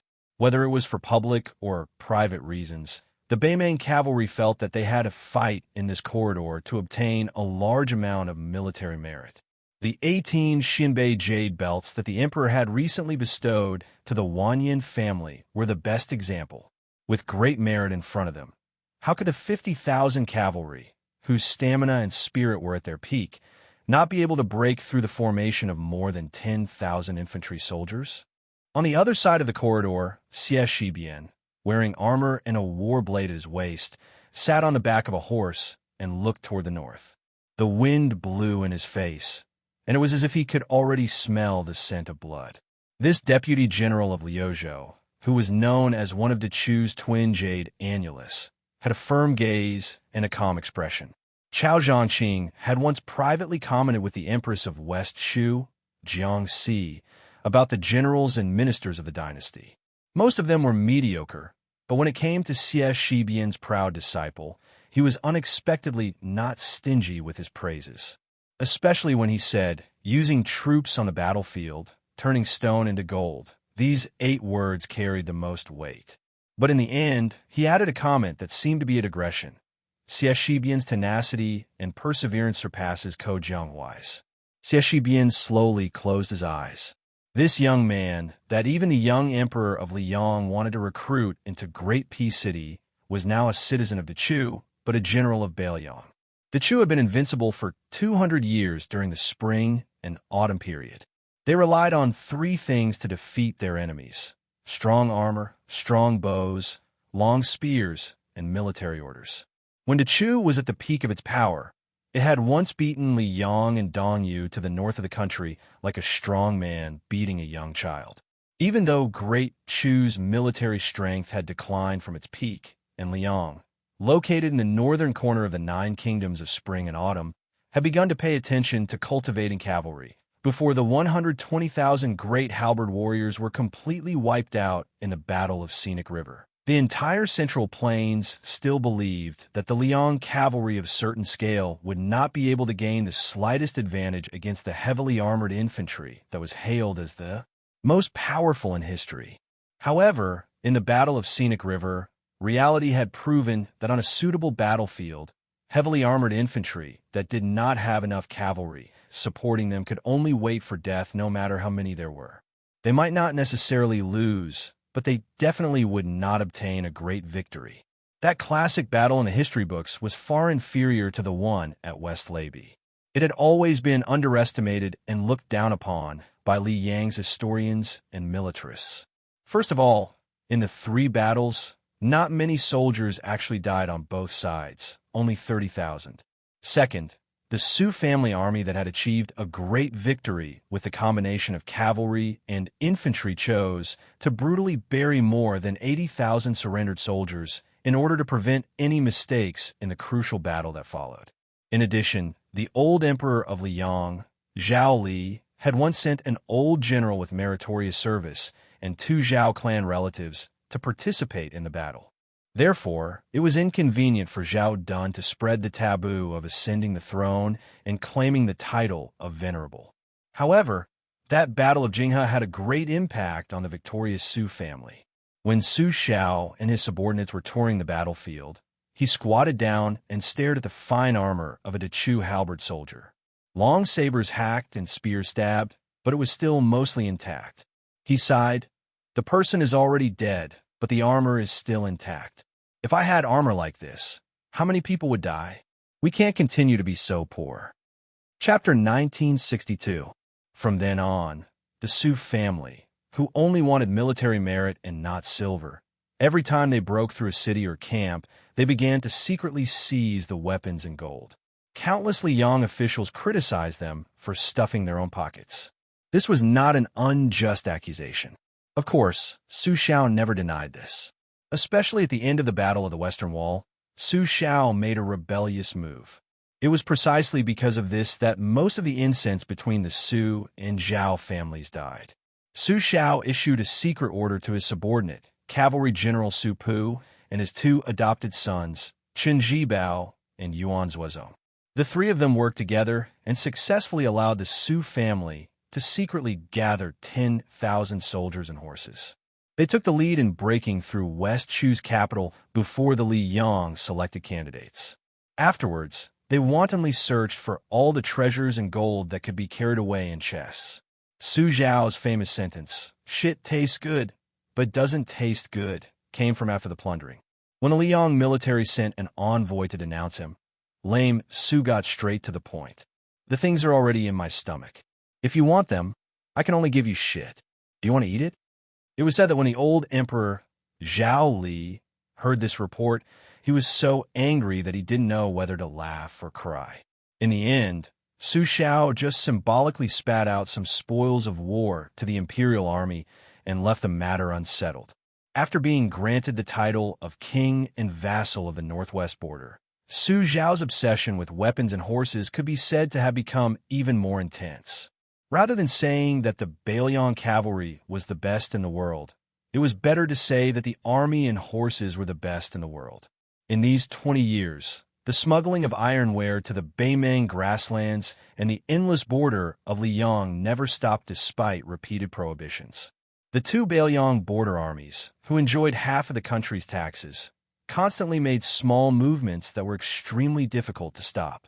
It wasn't until Qian Jibao temporarily served as the former Minister of War and Gu Jiantang left the capital to personally oversee the north that the two most powerful generals in the military worked closely together on this matter that they succeeded. Even in the Bailiang Frontier Army, which had strict military law, there were still several captains with real power who were beheaded on the spot because of this.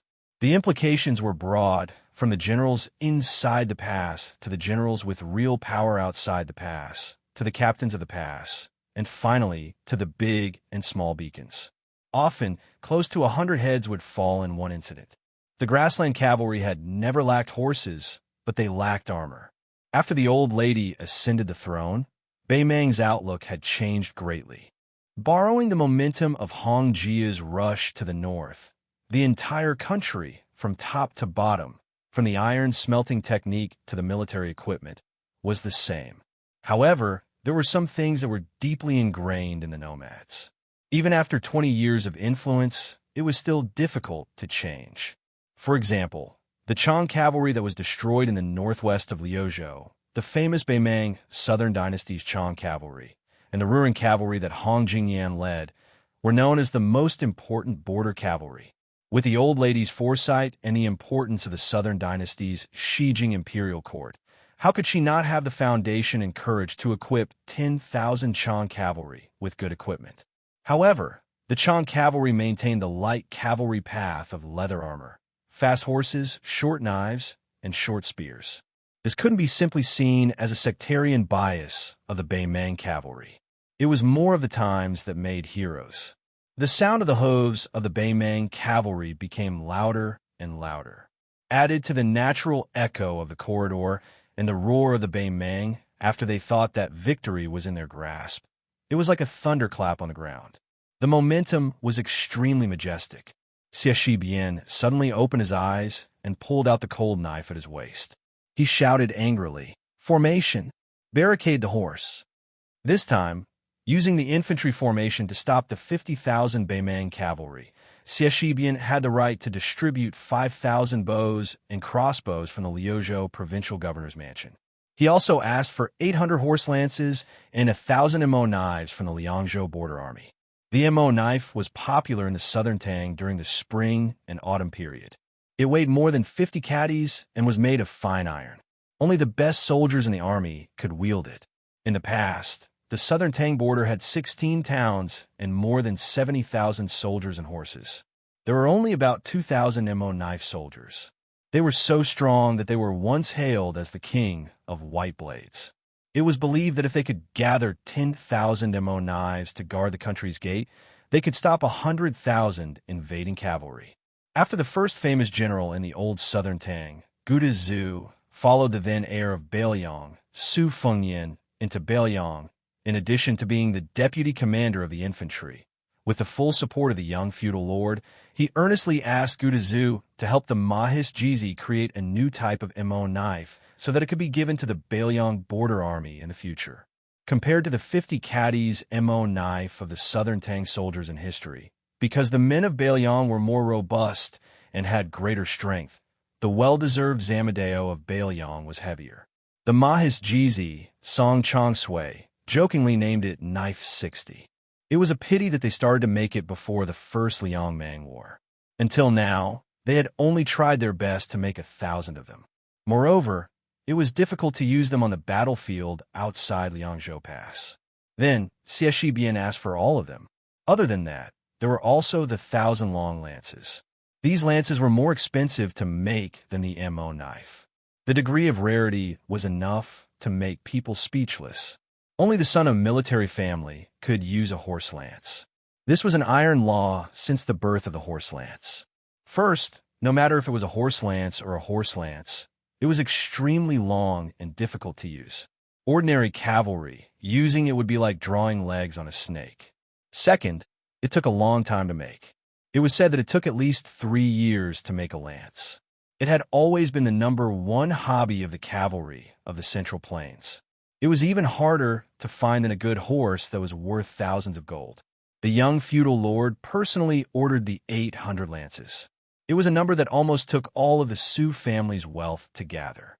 If it were not for the fact that the Bailiang military law did not allow cavalry to use lances because of their status, and that Su Xiao, who was used to living a hard life and was afraid of being poor, had the intention to wantonly collect lances from the military depot during the later stages of the Spring and Autumn War, it would be wishful thinking. In the corridor, the Liuzhou infantry formed by the monk soldiers of Mount Lantoa blocked the horse. At the very front were the lances pointing outwards. The cold light was like snow. 300 people formed a horizontal line, forming 3 rows. The first row held lances and knelt, their lances slanted forward. The second row held their lances flat and pointed forward. The third row held their lances on the shoulders of the soldiers in front, also slanted forward. In front of the 3 rows of lances, there were actually 2 rows of sturdy monk soldiers holding their huge shields with their hands and shoulders. After the lances, there were 4 rows of tall monk soldiers with 200 people in each row, holding Mo swords that could kill 800 horses. The battle was imminent. The 800 people sat on the ground to rest. Even when the Baimang cavalry blew the horn to charge, without the order of the general, the 800 Mo swordsmen still could not get up. They had to save as much strength as possible. Once the lances and horses were all killed, the 800 Mo swordsmen would charge forward like a wall. Great ancestor Gu once said that in front of the Mo sword of southern Tang, men and horses would be crushed. After this, there were 2,000 Liuzhou border soldiers and 3,000 monks from Mount Lantoa, equipped with 5,000 bows and crossbows. When the infantry formation faced the enemy cavalry, the first to stop the cavalry charge was actually the 5,000 archers at the back of the formation. After Xianxia gave the order to stop the horse, he did not continue to stop at the back of the infantry formation. Instead, he walked behind the archers and took down the shield hanging from the saddle. Then, he held a blade in one hand and a shield in the other, standing at the front of the infantry formation formed by the remaining monk soldiers. The Baimang cavalry roared like thunder, and the Liuzhou infantry formation was as silent as a mountain. Life and death were decided in this unknown corridor. In the history books of the future, whether it was heavily exaggerated or lightly described, without exception, they would conclude this battle with 6 battles and 6 defeats. The fierceness of the battle could not be described in more words. Chapter in 1963. After Northern Mang became the imperial preceptor of this dynasty under the decree of peace, they were no longer the same as they were in the past when it came to attacking huge cities and towns that were difficult for war horses to leap over. In the first great battle of Liangmang, Dongzhuo broke through the #1 town at the border of Liang, Huda City. Zhong Tanlian broke through Yozhou's Holuku City, Krugong City, and Wana City. Not only that, the grassland cavalry who aspired to annex the Central Plains had also studied deeply on how to break through the dense infantry formation. Chuanjibo Tuoba Qiyun was even more knowledgeable in this field. Before he officially joined the army, during the meeting between the monarch and the minister, he specialized in discussing the battle of cavalry and infantry. He spoke eloquently and in detail, making the Northern Mang Empress, who was familiar with military affairs, exclaim in admiration. Under the promotion of the Taiping Commandery, almost every generals of the Southern Dynasty would have one or two military advisors from the pivotal hall of Xijing. Most of these people were young, who were brought to the Southern Dynasty by Xianxia. They could be considered as the third generation of scholars after their families took root in the grassland. There were also young and strong Shui Wei who came from the northland of the grassland, but there were not many of them. Most of the generals of the Southern Dynasty sneered at them and regarded them as the military supervisors. In fact, there were some top nobles in the Southern Dynasty who were willing to pay attention to this group of young people. General Yang Yuanzhan, who had died in the battle at Huku City in Yuzhou.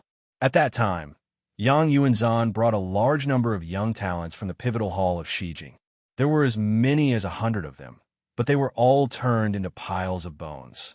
Although the old lady finally exchanged Lu Jinu's body in Huda City for several heads, including Yang Yuanzhan's, she showed a rare stingy and mean attitude about Yang Yuanzhan's posthumous title after he died on the battlefield.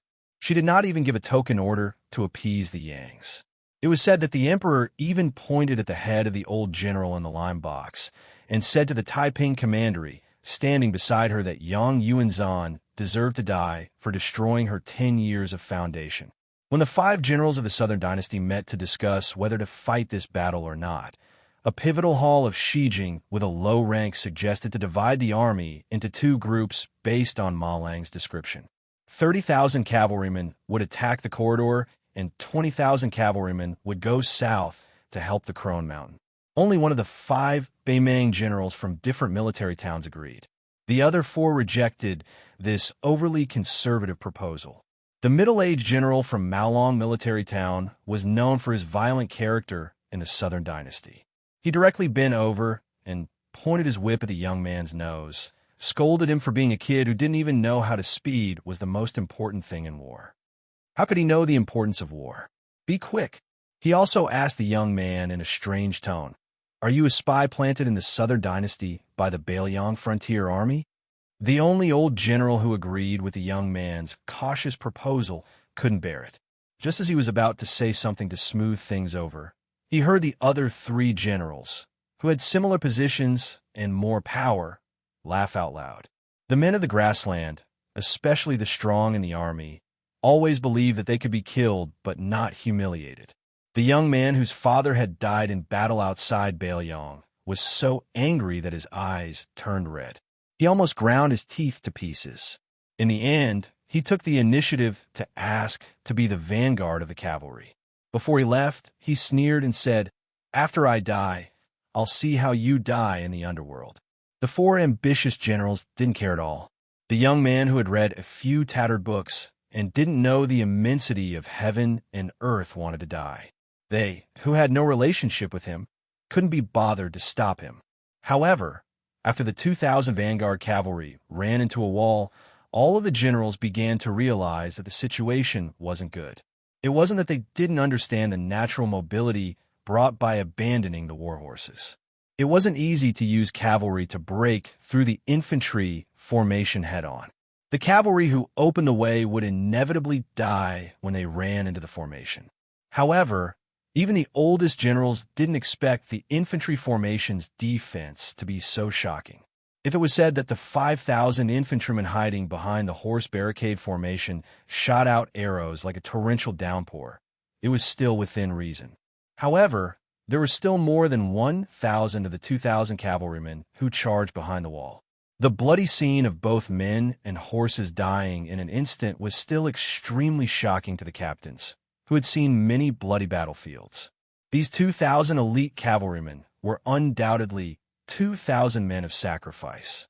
Almost everyone knew that they would die if they charged forward, so they began to accelerate at the edge of the range of the crossbows. When the 1,000 or so cavalrymen crashed into the horse barricade formation, their momentum was actually the strongest and their speed was the fastest. When a single cavalryman crashed into the horse barricade formation, relying on the inertia brought by the galloping war horses, the terrifying impact was self-evident. In the end, more than 1,000 men of sacrifice, men and horses, all died under the long spears. No less than 600 war horses were directly pierced through by the long spears. The most terrifying thing was that the second group of cavalry was almost visible to the naked eye. Those strangely long spears displayed incredible toughness. After piercing through the warhorse corpses, most of the spears only bent and didn't break before they were pulled out of the corpses. For example, the normal cavalry of the Southern Dynasty's border army was usually given a cavalry spear.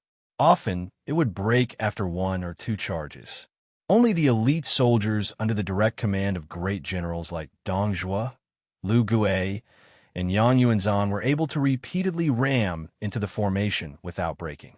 However, as the grassland cavalry who were familiar with archery and horses, they all knew that even the Winter Thunder elite cavalry under the command of Orange Province's sectional magistrate Murong Baoding's spears were not as unreasonable as the spears in the hands of the Liuzhou monk infantry army.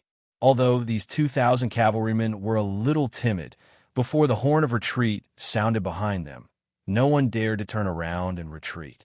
It wasn't that these cavalrymen didn't care about their lives, nor were they completely unafraid of death. Although the border army of the Southern Dynasty was not as strict as the Belyang Su family, if they retreated at the last minute, not only would they implicate their superiors, but also their whole family. They really couldn't be timid. As the 2,000 cavalrymen were charging, the Liuzhou infantry army in their sight slowly moved back more than 10 steps. The shield formation was still like a wall, the infantry spears were still like a forest, and the arrows were still like rain. The young Shijing advisor who died on the battlefield when he was 20 years old happened to be hanging on a slanted infantry spear before the infantry army retreated. It was like a scarlet sugar-coated haw, both funny and tragic. Before he died, his chest and the head of his mount were pierced through by the infantry spear. The young man used all his strength to reach out and hold onto the infantry spear. The corner of his mouth twitched as if he wanted to say something, but he couldn't open his mouth. If he could return alive, he would definitely insist on taking a detour to the south. He would tell the 5 generals of the border army who mistakenly thought that a great achievement was at their fingertips that this thing was called a long spear. The shaft was extremely tough, the grip was extremely strong, and the tip was extremely sharp. When the sharp knife and heavy axe struck, there would be the sound of metal and stone. It would never crack or break. It had always been the white blade and the sharpest weapon that countless cavalry generals in the Central Plains dreamed of. The Han family of Jizhou, who had been competing with the grassland cavalry army for nearly 400 years, always had the tradition of taking the spear after the death of the father. This meant that a good spear that was hard to break was far more suitable to be a family heirloom than a good knife that could cut through iron like mud. Killing the enemy on horseback with a long spear in hand was always successful. The cavalry general who held the spear almost didn't have to worry about the force of the spear hurting his arm. How bad could it be to use the infantry formation to stop the horses? The second wave of 2,000 cavalry still didn't survive, but in the end, the infantry formation was loosened. Hundreds of cavalry crashed into the first row of Liuzhou monk soldiers with shields and died with blood splattering everywhere. In total, more than 300 lances of the 1,000 paces had been broken. The poet of the Great Feng Dynasty once wrote a border fortress poem that had been passed down to this day. It described the outstanding military exploits of a famous general at the border, but in front of the battle, he was defeated by the enemy. This sentence was simple and straightforward, but it was also very vivid. The word defeated was the finishing touch. One of the generals sitting on horseback couldn't help but raise his and look at the battlefield in the distance. He was dumbfounded and couldn't say a single word. They weren't afraid of dying, but if they died so quickly, how could they fight the war? Even if it were 2 cavalry armies fighting, how long would it take to charge and break through the enemy's formation with a short 300 paces? The generals of the Maolong army, who had previously mocked the staff of the Cardinal Hall of Shijing, secretly swallowed his saliva. He turned his head stiffly and said to the old generals, "Should we leave this place and take a 60-mile detour to Laohu Mountain?" The old general, who actually only had 6,000 cavalry under him, shook his head and said in a deep voice, "The most difficult thing for a cavalry to break an infantry formation is at the beginning. This Liuzhou monk soldier's barricade is the most powerful, causing us to suffer heavy losses. This is reasonable. I believe that as long as we break through those few rows of spears, the rest will be much smoother." Chapter 1964. The faces of the other captains were uncertain. The old general calmly said, "Although it's not that we can't split up the troops to go to the Crone Mountain battlefield, or even withdraw the entire army from this place and take a detour to the south, I feel that the Northern Liang border army must be plotting something on the Crone Mountain battlefield, or they're afraid that we will encircle them. In any case, the fastest way for us to pass through this corridor is the best choice. How can there be no deaths in a war? Let me be the one leading the charge next." This old general used to be a centurion under Huang Songpu with mediocre intelligence. After Huang Songpu left the army and entered the imperial court in the western capital, he was promoted step by step until he became the king of the southern courtyard. Only then did the old general rise in status and become the head of a medium-sized military town in the hinterland of Gusai State. Unlike the other four captains who secretly received boxes of gold and silver before they went to war, the old general rejected the invitation of the 3 second-class noble sects. However, he volunteered to go to the Crone Mountain.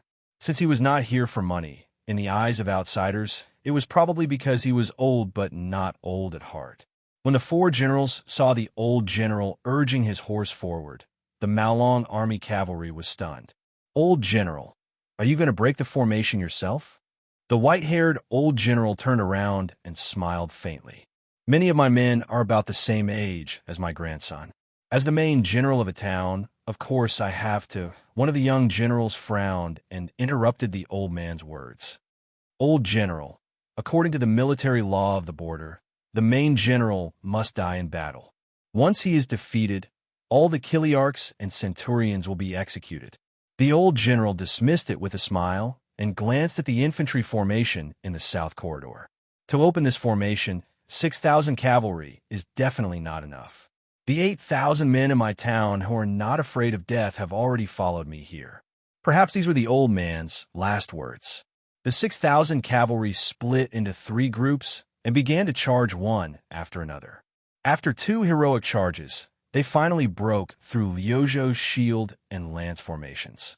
The old general took the lead, his entire body bathed in blood. He crashed into the 800 mo sabers. The monk soldiers wielding Belyang's special Modeo were the strongest among the monk soldiers of Mount Lanta. Furthermore, they were clad in iron armor over their kasayas. They moved forward in formation and brandished their sabers to chop down the horses. Their speed was unparalleled. Including the old general, 1,200 cavalry died under the MO saber, which appeared for the first time on the battlefield of Liangmang. The Beimang cavalry was defeated in one battle, and defeated again in another battle. The Old Woman Mountain battlefield had already experienced 2 mutual chiseling formations. Out of the 10,000 cavalry in Lu province, only 4,000 remained. Of the 6,000 cavalry in the newly built direct crash battalion, there were less than 1,500. In terms of casualties, the 2 wings of the Longxiang army suffered fewer casualties, with 13,000 of them still able to fight. The Beimang South conquering army, led by Huang Songpu, had 60,000 cavalry at the start. At this moment, there were still 48,000 cavalry on horseback. This seemingly superior exchange of cavalry was what the Beimang teacher looked forward to the most. Liuzhou battlefield, a small loss for the main force of the South conquering army, is a great victory. If there were no accidents, after 2 more such exchanges, the Longxiang army that had reached 30,000 men at its peak and the direct crash battalion that had just raised their camp flag would become a thing of the past. Lu Province's main General Ko Jianghuai, who stood at the peak of Old Woman Mountain from beginning to end, in this type of extremely grim situation, didn't change the formation at all. He only sent someone to pass down the order for the 3,000 cavalry under the command of the provincial governor's manor that was originally outside the battlefield to follow the main force that returned to their original positions after the two chiseling attacks, to enter the formation behind Chi Fulong Pass and participate in the third round of attacks. Huang Songpu also ordered the 500 to 600 heavy cavalry to prepare to enter the battlefield. The old commander's only worry was that the battle had reached such a stage. On the Beimang side, the Liuzhou cavalry had suffered heavy casualties, while on his side, the Wanyan elite cavalry under his command had suffered even more casualties than the B cavalry. If not for this, he would not even use the heavy cavalry that was originally used to take the head of either Ko Jianghuai or Su Longxiang. Qin Shiliang could not help but ask, if we charge again, the Liuzhou cavalry will only exist in name. Ko Jiangjun, shouldn't we slow down? Ko Jianghuai shook his head and said, we cannot slow down. At this stage, it is a matter of one breath. Let alone the fact that Yuan Nanting's white feather-light cavalry and Ning Amei's iron stupa cannot hurry to Old Woman Mountain for now. Even if they can immediately enter the battlefield, I will have the Liuzhou cavalry and Longxiang army charge 2 more times. Otherwise, even if the monk soldiers on the western border can stop the 50,000 southern reinforcements, with Huang Songpu's ability, at least 20,000 cavalry will be able to escape. Once they meet up with the remaining cavalry on the northern corridor, our previous 3 battles, including this one, will have been for nothing. It is even equivalent to me, Ko Jianghuai, dragging the 3 armies of Qingyuan Army Town into the quagmire that is Liuzhou. Qin Shiliang sighed and did not continue to speak. Ko Jianghuai suddenly turned his head and said softly, during the Battle of Phoenix Army Town, the defending general used the Liuzhou provincial governor's office to publicly impeach Xie Shibian. You wrote, not against military law, but against reason. I want to thank you. Ko Jianghuai's words were very direct and clear. He wanted to say goodbye to Liuzhou and thank him, not to thank the western frontier. In reality, although Xie Shibian's neutral and peaceful comments were not as harsh as provincial governor Yang Guangdou's, it was still not beneficial to Xie Shibian, who was at the heart of the storm at the time. However, the truth was the opposite. Qin Shiliang, who already had a certain amount of weight in the Beiliang Frontier Army, was intentionally protecting the Liuzhou deputy general who had angered the public.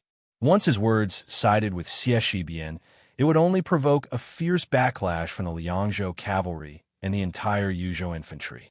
At that time, it would be extremely difficult for the young feudal lord to personally protect Xie Shibian. In the end, one Xie Shibian became a rat crossing the street in the eyes of the Beiliang Frontier Army. Then not only Ko Jianghuai, who was also a young man and a foreigner, but even Yuan Dao, who had won the approval of the Beiliang Frontier Army, would be implicated. Qin Shiliang smiled bitterly and shook his head. He said emotionally, this situation was created by the efforts of the prince. No need to thank me.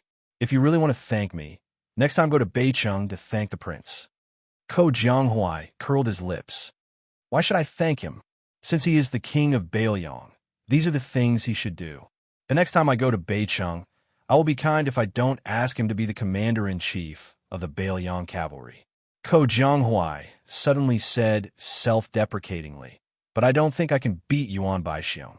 This is the bad thing about being in Beiliang.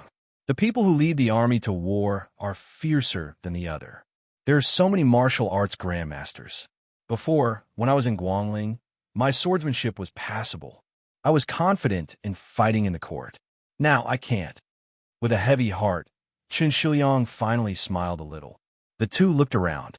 On the battlefield of Crone Mountain, the commander-in-chief of the Longxiang army, Su Longxiang, had killed 300 enemies. This was under the premise that he ensured the charging formation of the cavalry. If he did not care about anything else and went all out to kill, the commander-in-chief of the Beimang cavalry would probably collapse. Ko Jianghuai's gaze shifted to the B cavalry formation, which had the largest number of enemies. He smiled coldly and muttered to himself, I will kill them after I fatten them up. 3 cavalry armies entered the battlefield of Liuzhou. Among them, the general of Liangzhou, Shi Fu, led the 8,000 cavalry of the Qingyuan army. They did not go to Crone Mountain. Instead, they went straight to the corridor. They were not there to save people, but to stop the southern Beimang cavalry that continued south through the corridor. There might be 30,000 or 20,000. From Shifu's point of view, Xianxia and the monk soldiers of Lantua Mountain would definitely die. Ningamei's Iron Stupa had suffered heavy losses in the Dragon Eye Plain. However, the young lord had allocated all 800 white horses to the Iron Stupa. He even ordered all the generals of the 4th rank and above outside the Liangzhou Pass to transfer their personal guards. That was how the Iron Stupa recovered to 4,000 riders in just 1 month.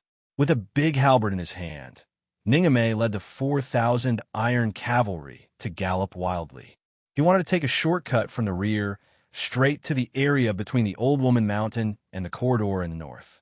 If the stone talisman was to block the Southern Dynasty's side cavalry's route to the south, then he needed to cut off the Huang Songpu's main force's route of retreat to the north. The last cavalry was a light cavalry in the absolute sense, full of elegance. Every one of them carried bows and light crossbows, with quivers of arrows hanging on both sides of the saddle, and only a northern cold saber hanging from their waists. The arrows that peeked out of the quivers were white like 2 balls of snow. When the horses galloped, it was very beautiful. The main general, Yuan Nanting, led 20,000 white feather-light cavalry straight to Crone Mountain. Think about it. When the wind rises, a round of concentrated fire from 20,000 cavalry would be like a majestic downpour, 20,000 raindrops falling on the enemy's head. The 8,000 elite cavalry that had already entered Gusai Prefecture suddenly turned around and went south. They passed through the border, drawing a diagonal arc as they galloped towards the corridor battlefield. A short and tired young general kept praying in his heart, "Don't die, don't die." They all say that you can't do anything more than 3 times. Even if you count the Battle of Miyun Pass, you have only done it twice. King Yama will definitely not be willing to accept you. If others want to die, I don't care. But you, Xianxia, are the only one who wants to die. I have to beat you up. This person was Chao Wei. His nickname was Chao Benlei. Chapter 1965. The manor of Beifong was shrouded in a heavy atmosphere. Other than the 140,000 private soldiers under Dong Zhuo to surround Huayang Pass, he had also persuaded the Emperor of Beimang to mobilize 20,000 refugees who had lost their identities in the grasslands to participate in the assault on the outer walls of Huayang Pass. The insane Dong Zhuo had declared that he would use corpses to build a gentle slope to the top of the wall. The left and right cavalry led by Liu Dayin and Li Yanchao had engaged in a series of small skirmishes with the vanguard of the Winter Thunder elite cavalry and the Ruren cavalry. Finally, a major battle had begun. On the 2 battlefields, Liang Mang's 4 cavalry armies had invested a total of 40,000 soldiers. Evidently, neither side had mobilized their full strength. The strength of the Beimang's Winter Thunder elite cavalry was unexpected, and the Ruren cavalry of 10,000 could not be underestimated either. Compared to the situation before Beifong, the casualties of the left and right cavalry armies were slightly greater. This meant that once they were entangled by the soldiers of Beimang, it would be very difficult for them to escape. Once this main force of Beiliang lost the flexibility of large-scale battlefield movements, other than the 10,000 Great Snow Dragon cavalry that could still fight and retreat, the 2 heavy cavalry armies that were destined to be unable to participate in large-scale battles alone would fall into an awkward situation. On the other hand, the middle army of Beimang, after the second battle line that Wang Yong and Helian Wuwei had built together, there was still a crown prince who was personally leading the troops. Beside this Beimang, who was second only to one person and above tens of thousands of people, other than the Palace Iron Cavalry Chieshui army that rarely appeared on the battlefield, there were also 2 heavy cavalry armies named after the surnames of Yelu and Muro. The battle strength of the heavy cavalry was indeed terrifying, but they greatly relied on the large-scale main force of the cavalry. This was like the 2-sleeved green snake of the sword god Li Changgang. It needed the support of a vast amount of qi, otherwise it would be a flashy dragon-slaying technique. This was the difficulty of the Beiliang frontier army resisting the entire army of Beimang. If the Beimang frontier army could send out another 100,000 cavalry soldiers, then the Beimang frontier army would definitely not choose Beiliang as the route south to the Central Plains. They would directly turn around and head towards the border between Liang and Liao to fight to the death with Gu de Zhuguo.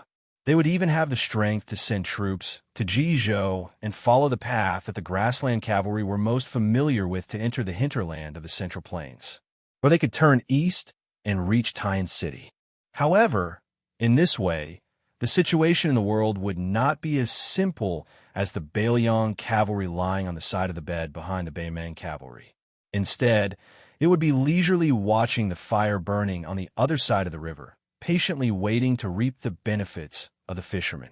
At that time, whether the Central Plains and the grassland would be surnamed Zhao or Murong would depend on the mood of the young king. Perhaps he might even change his surname to Su. In the study room next to the second hall's signing room, it was noon and the sun was high in the sky. It was unbearably hot. As a result, Chancellor Wang, Yang Xianxia, and Bai Yu were gathered in the small study room. Other than the deputy Jidushi Yang Xianxia, who came to discuss military affairs, the rest of the people came here openly to escape from the heat. Although the study room was small, it was only the young vassal king who was dealing with official affairs.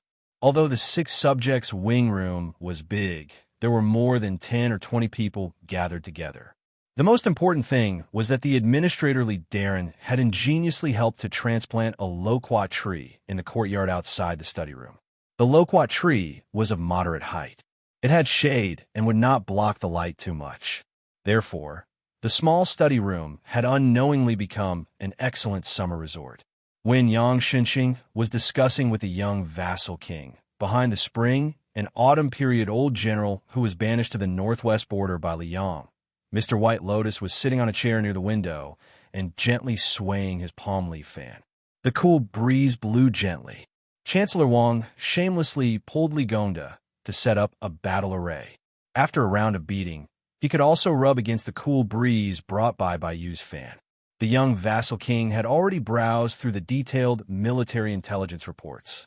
Today, Yang Xianxia didn't come here to repeat the same old tune, but rather because there was an enormous problem in front of North Jiebei City, or perhaps all of northern Liang's northern Liang border army. Qingyuan armies, Stone Talisman Tribes Cavalry, Iron Stupa, and White Featherlight Cavalry. These 3 cavalry armies, as the most important mobile military forces outside of Liangzhou's pass, had already moved to Old Woman Mountain in Liuzhou. In that case, if the left and right cavalry failed to successfully devour Murong Baoding's main force of 60,000 elite cavalry and were tightly bitten down by Wang Yong and Helian Wuwei, these 2 northern Mang's military commanders, what should North Jiebei City do? It could even be said that this risky deployment of troops was very likely to lead to a tragic ending of mutual destruction between the 2 sides of Liangmang. The main force of Huangsang's Pu tribe was destroyed in Laowu Mountain, but Beiliang would also lose the front line of Huaiyang Pass.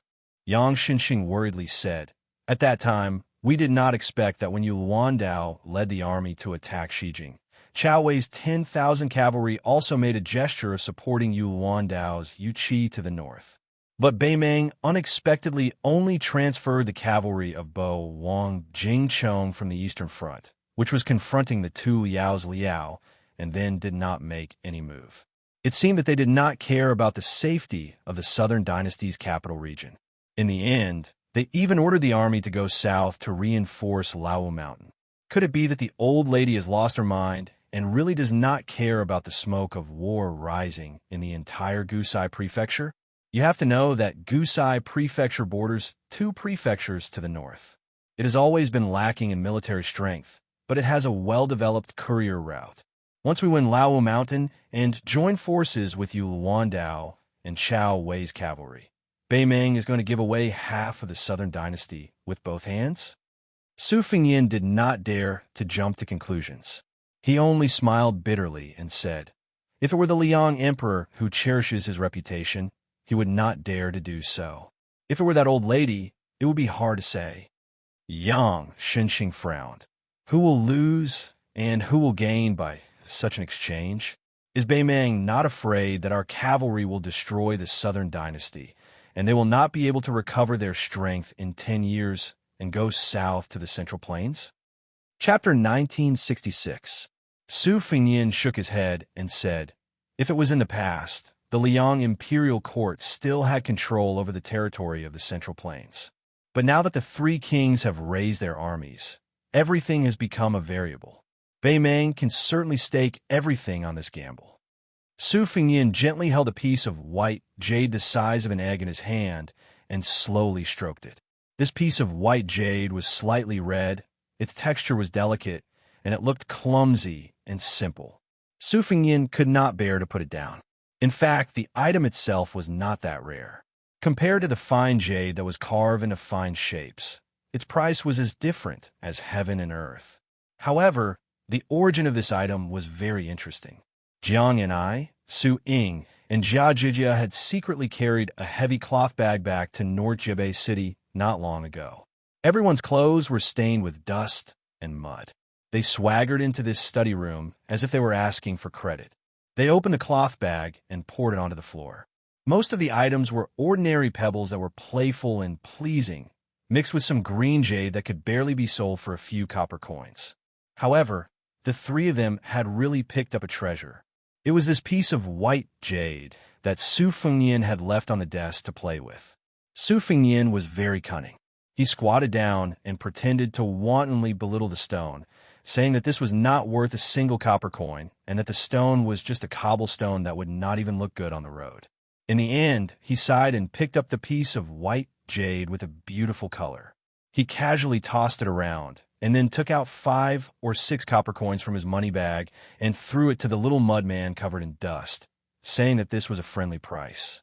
Although the little mud man was doubtful and felt that he had suffered a loss, he was still a fledgling in the field of business after all. He was shamelessly picked up by the young king. Logically speaking, such a fine piece of white jade should be worth at least 20 taels of silver if it was passed to a scholarly family in Gangnam-do. If it was carved by a famous jade craftsman, it would be even more difficult to say how much it would be worth. When the three girls finally left the study room, the new money pouch on Jiang Ni's waist, which had been shriveled since they arrived at North Rejecting City, finally had some vitality.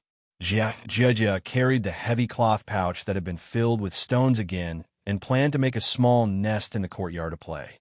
Su Ying, on the other hand, was holding the copper coin that Jiang and I gave her. Everyone was happy. Yang Xinxing hesitated for a moment before finally lowering her voice to ask, "Dare I ask why Wang Yi is so determined to win the Battle of Luzhou? So much so that he didn't hesitate to mobilize the troops of the Qingyuan army to leave Liangzhou?" Su Fengyin suddenly tightened his grip on the piece of seed material in the palm of his hand, which was gradually heating up. He stared at this deputy Jidushi of Bailiang Road, who had a new lease of life after withered wood. Suddenly he joked, "Why don't you take a guess?" Yang Xinxing was caught off guard and did not know how to answer. After truly assimilating into Bailiang's officialdom, this veteran general also knew some interesting news about Bailiang that had not spread to the Central Plains and the capital. For example, the old Prince of Liang, Su Xiao, liked to say, "Why don't you take a guess?" It was one of his catchphrases. Seeing the old man unable to hide his restraint and helplessness, Su Fengyin smiled and went straight to the point. There are many inside stories involved. For example, the Crown Prince of Beimang once sent a message to me. Before Yilu Dongchuang left the Central Plains for the grasslands, he had a private meeting with me. There is also a long-term plan related to Hong Jia's escape to the north. It even involves the commander-in-chief of Beimang's Western Front, Wang Sui, and that Gu Dezuguo who is in charge of the 2 Liao provinces. If I really want to go into detail, I'm afraid I'll have to talk all night.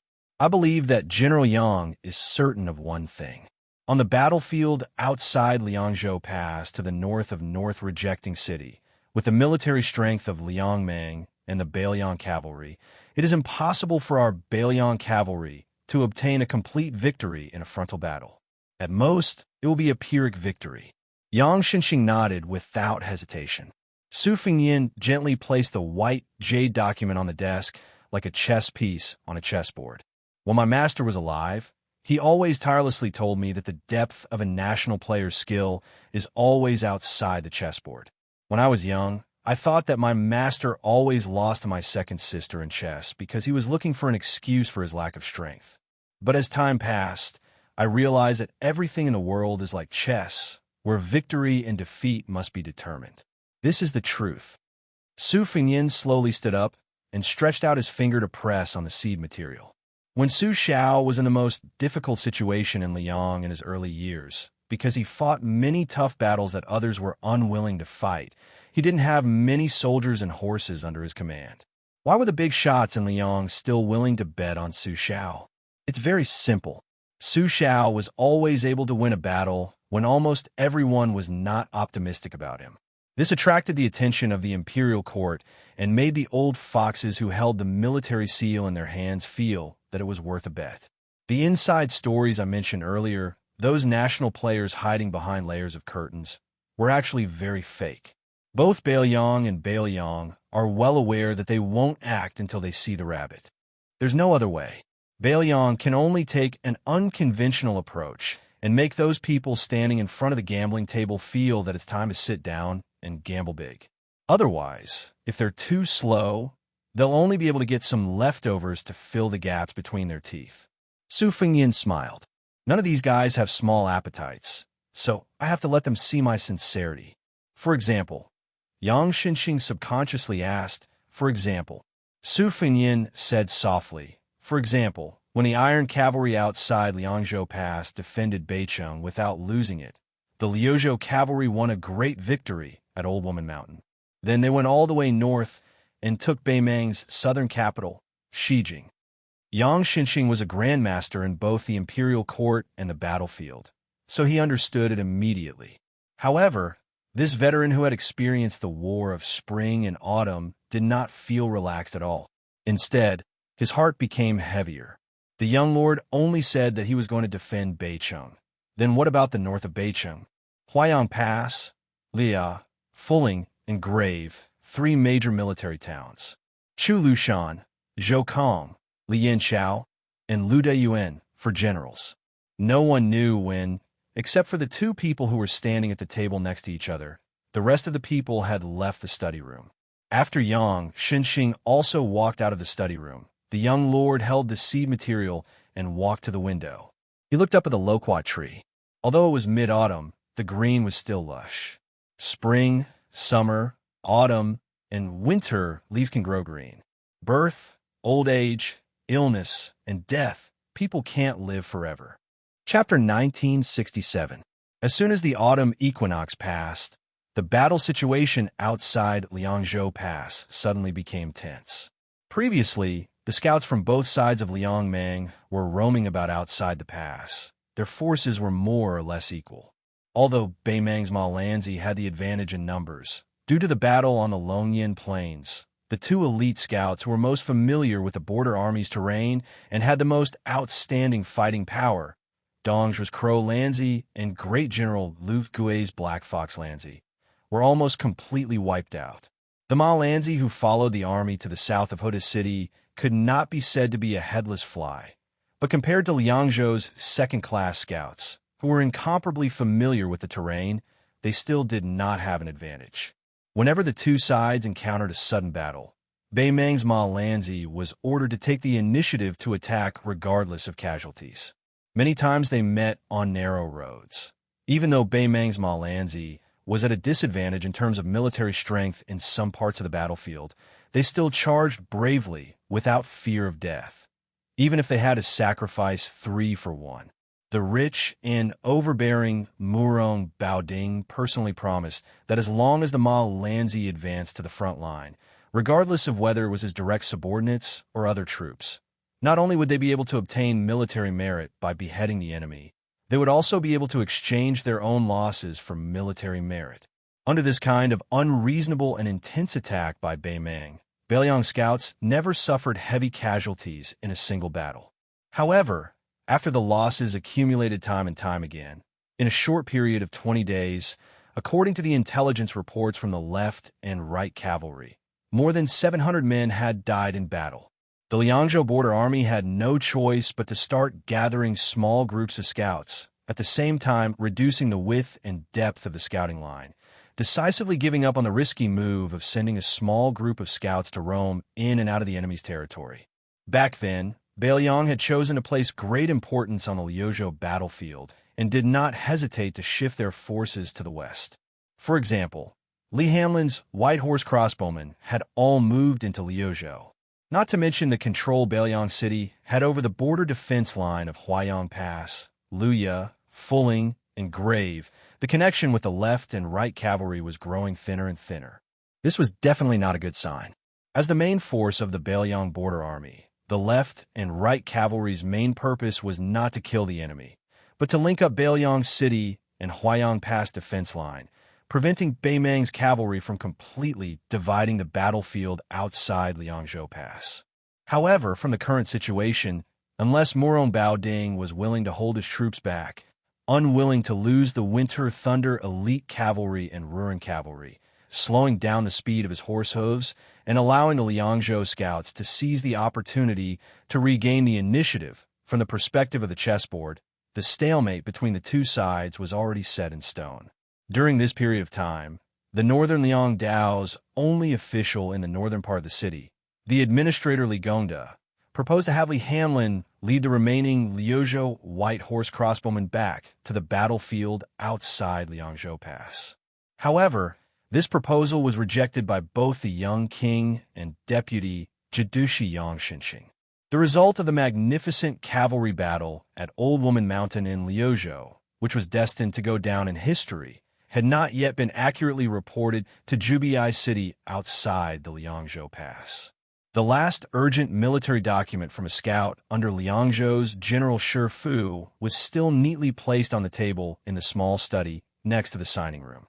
Even though they knew that the new prince of Liang, who had accumulated great power and influence, valued the twin jade annulus of Great Shu no less than the two trusted generals, Yuan Dao and Chao Wei, who were born in northern Liang.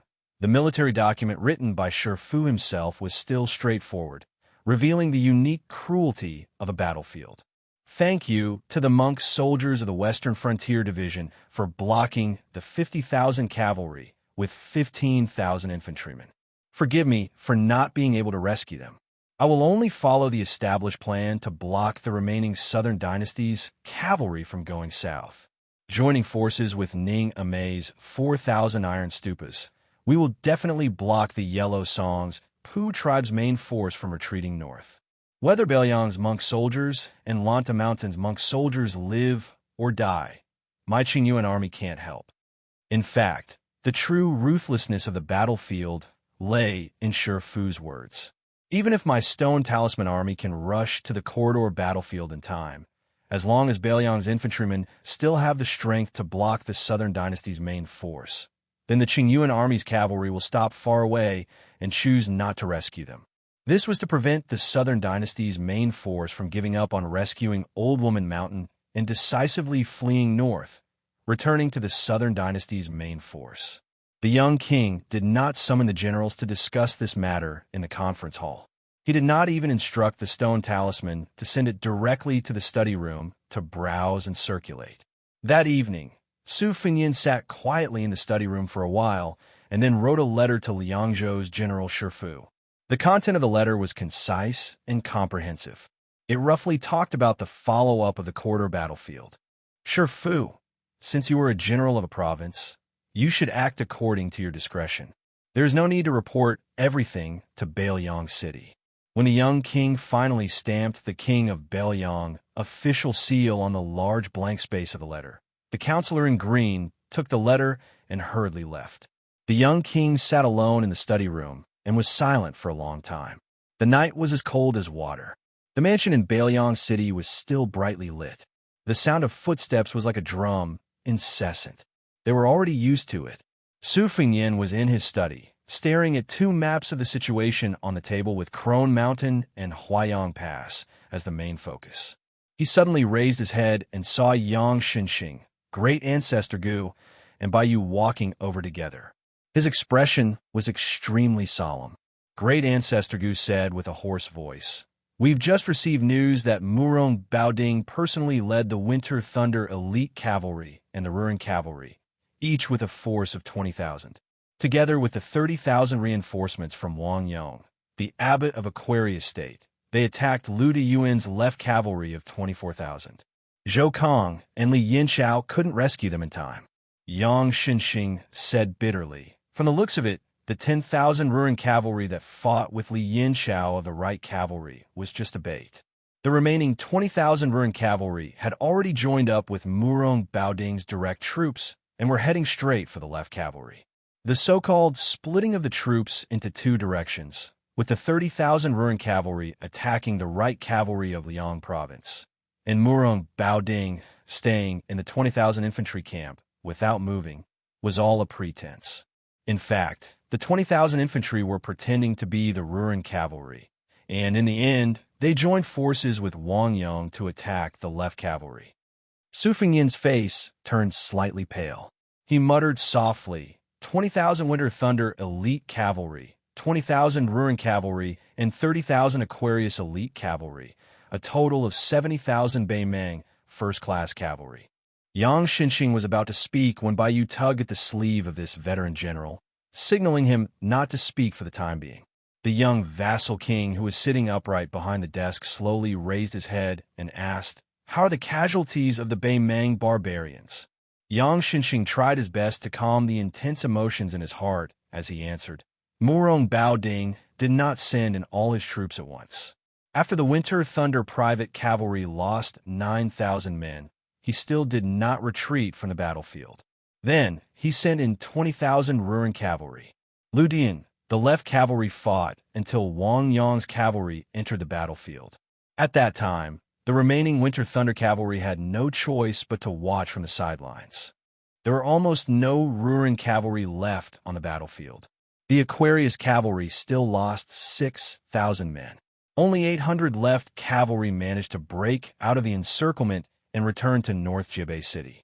The first deputy commander of the left cavalry, Lu Dian, and the other two deputy commanders all died in battle. In early autumn, there was once a left cavalry soldier who raised his arms to release eagles outside North Jibei City. The scene was still vivid in his mind. Grand Ancestor Gu suddenly said bluntly, "Since the left cavalry is gone, the right cavalry cannot hold the fort alone. They can no longer control the situation outside Liang Province Pass, which is north of North Jibei City and south of the Grave. Your Highness, you must not agree to Zhou Kong and Li Yinxiao's request for battle." Su Fengyan nodded and said, "Immediately send an order to Zhou Kong and Li Yinxiao. The right cavalry must do their best to avoid Beimeng's main force heading south." Bai Yu said somewhat helplessly that Jean Partridge's military order has actually reached Jidushi Yang's barracks. From the commander to the three deputy commanders and all the captains, they have all signed a bloody handprint. They request to fight to the death and guarantee that they will at least wipe out Murong Baoding's Winter Thunder Cavalry and Wang Yong's main force. Su Fengyan stood up and said sternly, "Then add one more sentence. Tell Zhou Kong and Li Yinxiao clearly that it is very easy for them to die. If they dare to disobey the orders of North Jibei City, I, Su Fengyan, will personally go outside the pass and wring their heads." Yang Shun, who had never seen a young king get angry in front of his face, was shocked. Grand Ancestor Gu sighed softly. Bai Yu was calm and composed. He smiled and said, "With North Jibei City's reply to the right cavalry, old General Yang and I, the governor of Liang Province, will have an easier time." Chapter 1968. The three big shots of North Jiu quickly left with their own thoughts. Chancellor Wang, who was on duty in the ceremonial room, walked into the study with 2 pots of green ant wine. He saw that the young king had not yet sat down. He was standing behind the desk, looking down at the 2 big seals on the table. One was naturally the world-famous Liang Wang seal, which was regarded as the most important small object in the world during Liang Yonghui's reign. In the past 20 years, as long as it involved more than 5,000 people in the northwest border, this seal had to be stamped. The shape of this seal was exactly the same as the current Zhao imperial court, imitating the style of the Chu of the Central Plains during the spring and autumn period. It was a jade seal, and the strokes of the seal were even, without any sharp edges. It had always been regarded as authentic calligraphy. But next to this Liang Wang's seal, there was another seal that had long been withdrawn from Bailiang's officialdom. After the Su family's armored cavalry followed Bailiang's butcher, Su Xiao, into Bailiang, this ancient bronze seal was habitually called the Great General Seal. Occasionally, it would be seen in some important military inscriptions outside the pass. After Su Fengnian officially became the king of Bailiang, it completely disappeared from the border army's field of vision. The Great General Seal was written in willow leaf script. The bronze seal was 3 Siwen, 3 Fun, 9 Fin thick, and shaped like a crouching tiger and coiling dragon.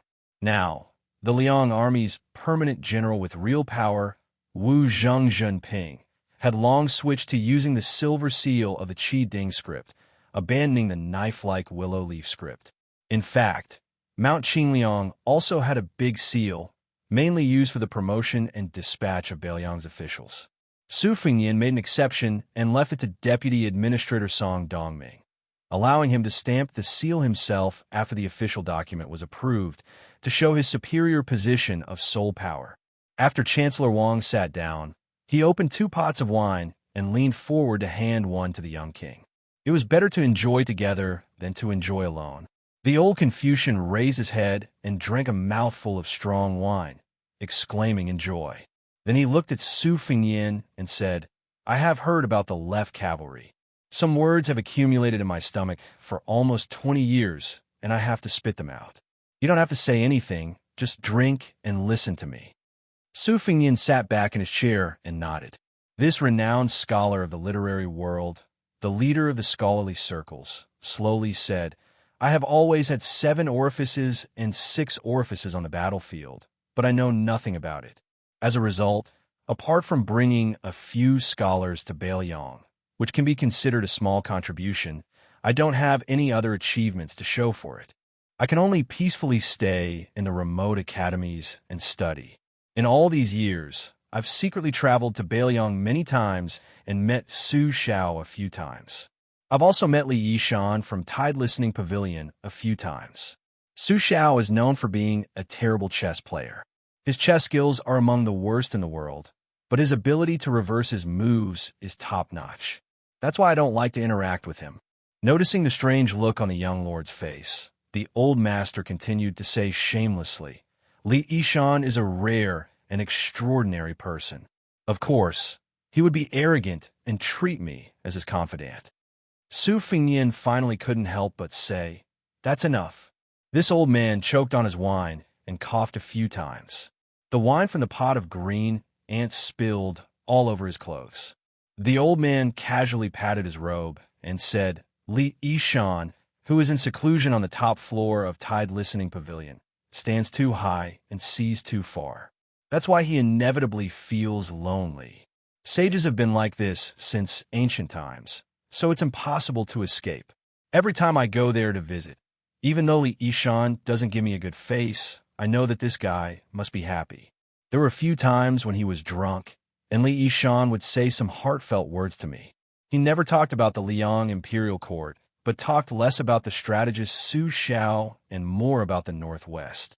At this point, this old man, who seemed to be taking advantage of his seniority, paused and drank a large mouthful of green ant wine. He first stuffed it in his mouth, and then suddenly raised his neck and poured it into his stomach. His old body couldn't help but tremble. His weathered cheeks turned red. He continued, "As for the strategizing of the literati and the military strategy of the scholars, I don't accept Bunshi of Liang, nor Nailan Yusi of Nanjiang, or even Huang Longshu.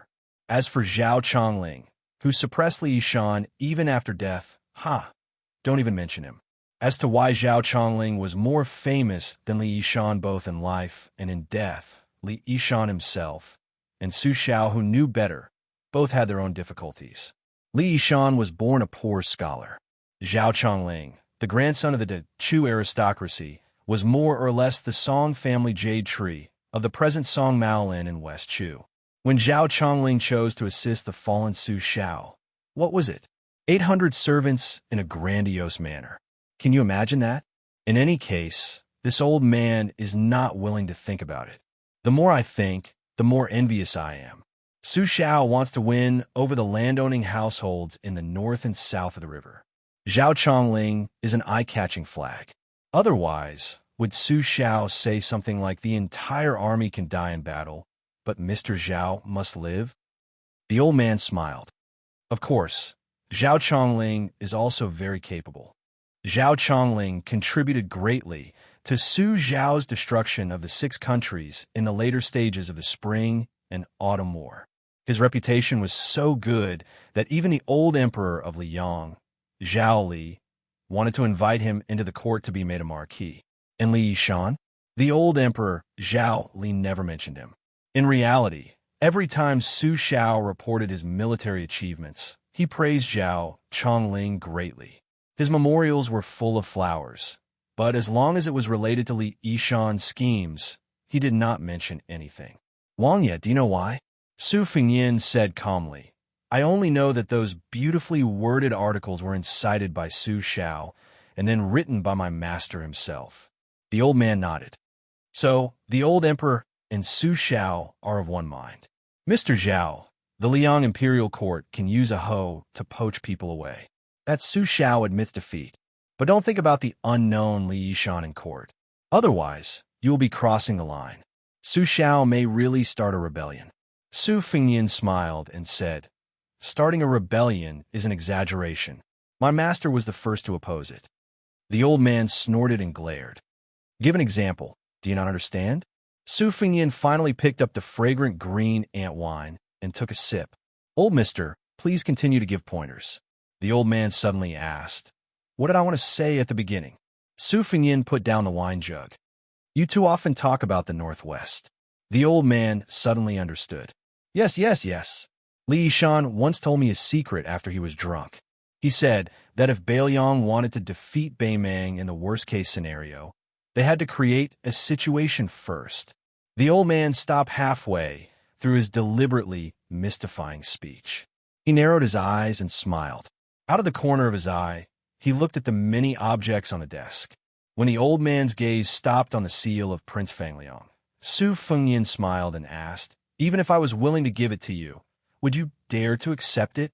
The old man's gaze shifted slightly to the bronze seal of the general, which now only had symbolic meaning.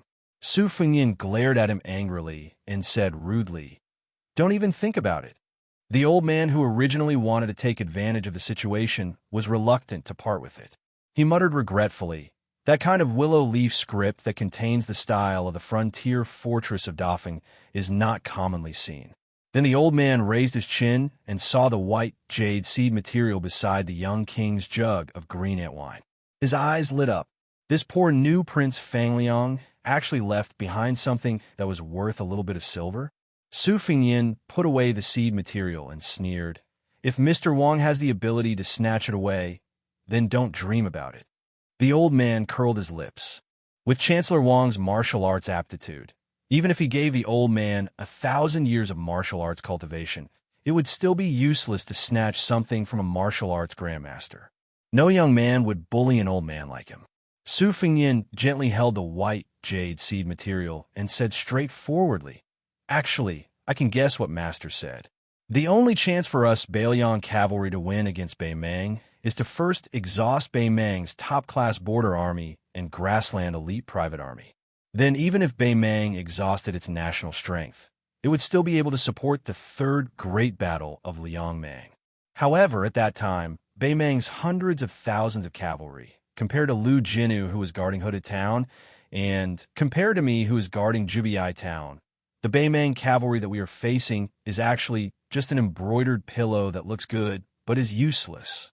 From Dongzhuo's private cavalry in the first great battle of Liangmang, to Yang Yunzan's direct cavalry in the mouth of the Calabash, to Lu Gui's trusted cavalry, to the Chang cavalry in the second great battle, to the Ruren cavalry of Hong Jingyan and Murong Baoding's Winter Thunder elite cavalry, to the 20,000 cavalry of the Huangsong Puzhong army in Liuzhou, the cavalry of the Wanyin family in Longwan, and so on. They're all on this list. Su Fengyin said calmly, "For example, as long as we take down the Battle of Old Woman Mountain in Liuzhou, not only will we lose all of Gusai Prefecture's border army elites, we will also lose half of the Southern Dynasty. This is the potential advantage that the first great battle of Liangmang brought to Beiliang." The old man asked doubtfully, "You mean to say that Beimang's peace order plan has a fatal flaw?" Su Fengyin shook his head and said, "You are only half right." The old man was confused and almost wanted to scratch his ears and cheeks. Su Fengyin thought for a moment, then picked up the wine pot and tilted it slowly, as if he wanted to place it horizontally in front of his eyes. Up until now, Beimang still has a greater chance of victory, but Beiliang has sacrificed so many people just to tilt this wine pot. When the time comes, the more powerful Beimang is, the more intense the collapse will be. The wine pot tilted more and more, and just as the wine was about to spill out of the pot, Su Fengyin gently put it back on the table. Su Fengyin suddenly said without reason, "Now I'm afraid that the old madam and the magistrate of Taiping are willing to throw away the broken jar. Not only the West capital, but also half of the Southern Dynasty. They are determined to break into North Resisting City." The old man's face was pale. He asked tentatively, "Beimang won't be so crazy and decisive, right?" Su Fengyin looked at the night sky outside the window and said, "God knows." The old man only thought that the young king said it casually, but he didn't know that the words "God knows" were exactly the literal meaning. Tuoba inexplicably obtained the body of a celestial being, and his martial arts cultivation was close to Wang Xinji's peak. At the critical moment, he even surpassed him. Since even Tuoba was so lucky, then wouldn't the old woman of Beimang, who occupied half of the world's fate, be even more blessed? Thunder and rain were all the grace of the monarch. It was also the will of God. Chancellor Wang took the empty wine pot and left. The young king stared at the map of the situation outside Liangzhou Pass that was spread on the table. At the same time, in a heavily guarded tent in Beimang, the candlelight that was as thick as a baby's arm swayed gently. The peace order stood in front of the table and looked down at a map of the situation of the 4 provinces of Beiliang. He chuckled and said, "The chess players of the Central Plains all say that the golden horn, the silver border, and the grass belly. Is it true?" Chapter 1969.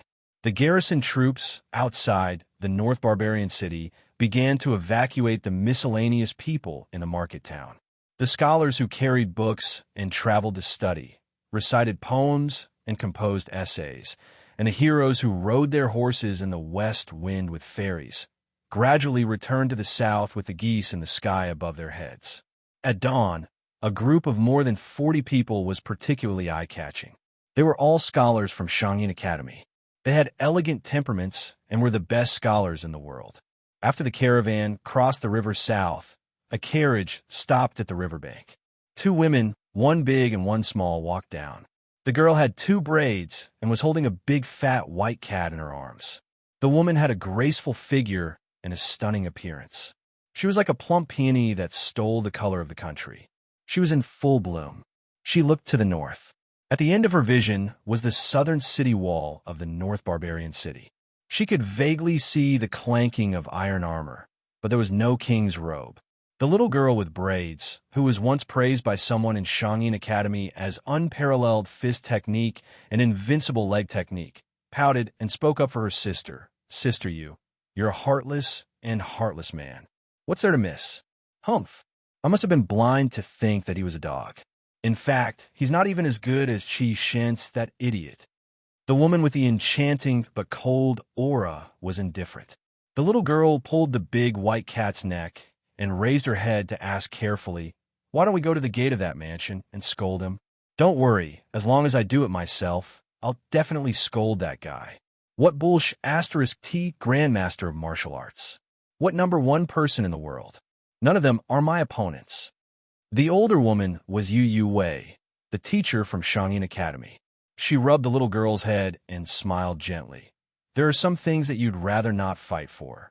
You'll only cause trouble if you're restless."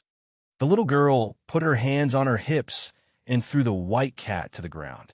She raised her head and said, "Sister, how could there be such a magnanimous woman in this world? We are women.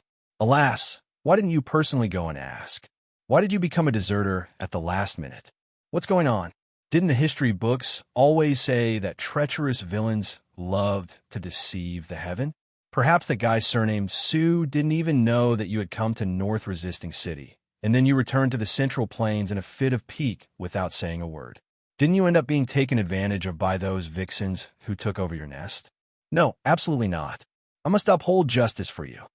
Just as the angry little girl took a step forward, Yu Wei grabbed one of her braids and gently pulled it back to its original position. The little girl frowned and said pitifully, "You're really not going?" Yu Wei smiled and said, "There's no need to go. I know he knows that I've been here." The little girl was still angry. "I don't care what you know or he knows. I just can't stand it. The saying that it's better to forget each other in Jianghu than to help each other in times of need. It's all a lie. How can it compare to the love between a scholar and a beauty?" The little girl looked at Sister Yu, who was calm. The little girl, who didn't know what love was, began to cry. She gently kicked away the big fat white cat by her feet and raised her slender arm to wipe her tender face. She sobbed and said, "No wonder my mother disliked the movie The First Know the Most. She always said that many of the words in the movie were too prophetic. It made all the women in the world unable to have the slightest bit of yearning. Especially the sentence, 'Too much affection will always be ruined by ruthlessness,' which is the most hateful." Her ancestors and parents were indeed learned scholars in Xianxia Academy. The little girl's speech was not very elegant, but it was definitely not comparable to the common children in the Central Plains. Suddenly, a cold voice sounded above the little girl's head. "The first snow is full of nonsense. The sentence, 'May all the good people in the world become a beautiful couple,' is the most hateful. Only the sentence, 'Too much affection will always be ruined by ruthlessness,' that you said, is worthy of being called a piece of advice." Two goat horn braids tilted backward. The little girl's eyes were hazy with tears. She blinked her watery eyes and looked up at the uninvited guest who seemed to have descended from the sky. The woman was tall and slender, just like the Mauname that was described in the travel notes of the literati. She was beautiful beyond compare. In the little girl's eyes, the fairy sister was dressed in purple and extremely beautiful. She had a sharp chin, which was like an icicle hanging under the eaves during a heavy snowfall. The little girl didn't know why she fell in love with this sister in purple at first sight. However, she was very afraid of her and felt very conflicted. Yu Wei asked politely, neither friendly nor distant, "May I know why the leader of the Xianyuan Alliance has suddenly come to visit?" Hearing the name leader of the Xianyuan Alliance, the eyes of the girl with the goat horn braids lit up. She really didn't lose to the civil and military officials. After hearing the name Emperor, she mustered up her courage and took a step forward. She sneakily stretched out 2 fingers and secretly pinched the corner of the fairy sister's clothes. Then she turned around and said with a face full of joy, Sister Yu, the purple clothes on her must be like the rumors in Jianghu.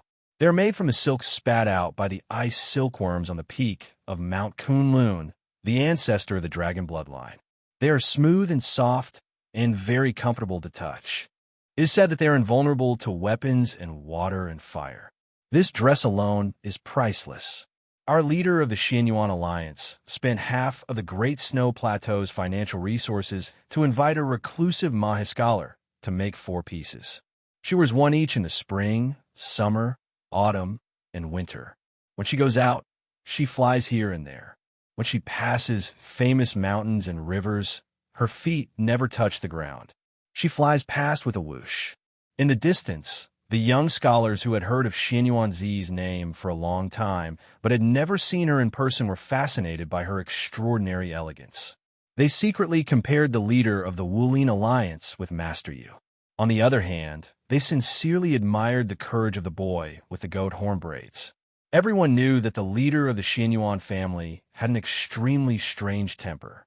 He was even more temperamental than those incapable rulers who were cursed in the history books. They were all worried that the little girl would be smashed into pieces by Xianyuan Qingfeng slap. These scholars had traveled all the way west to the border of Beiliang and had interacted with the little girl day and night. In addition, they had spoiled the little girl in the academy. Even though they were extremely afraid of Mount Huishanzi's fierce reputation, there were still 7 or 8 people who walked forward together. However, Xianyuan Qingfeng only glanced at them from the corner of his eyes, and those scholars who were full of righteousness involuntarily retreated. In an instant, they were all drenched in sweat.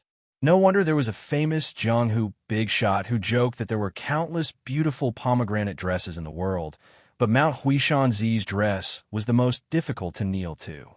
If one wanted to kneel, or dare to kneel, they had to have the ability to do so. The little girl who didn't know the immensity of heaven and earth suddenly added fuel to the fire and patted the purple dress. Then she jogged in front of everyone and laughed loudly. She said proudly, "You all saw it. I've already exchanged blows with Mount Huishanzi. How about it? When I said that I've exchanged blows with Su Fengnian in the academy, you all didn't believe me. Now you should believe me, right?" Everyone was dumbstruck. Some of the timid young scholars had already begun to wipe off their cold sweat, afraid that they would witness a bloody and cruel scene in the next moment. Yu Yue said softly, "She's just a child. Her words carry no harm. I hope that the leader of the Xianyuan alliance will forgive her." Xianyuan Qingfeng glanced at the little girl who had her back to him. The corners of his mouth curled up slightly, but he quickly restrained himself. He turned to Yu Yue and said softly, "Don't worry. I won't lower myself to the same level as a child." Yu Yue felt relieved. Her stiff body gradually softened. Obviously, her heart was not as calm as her face. Xianyuan Qingfeng, who was only one paper away from becoming an immortal on Earth, naturally saw this clearly. However, he was too lazy to care about it, and even more disdain to care about it. Ever since this woman made her debut, she had never lacked news about Jianghu, and every time she did, it would shock the world. Most recently, it was related to the Taibai sword sect, which had recently risen to become one of the top 10 sects in Liang. That banished immortal Chun Tianyuan arrived at the foot of Mount Wudong, but did not participate in the Wudong Martial Arts Symposium.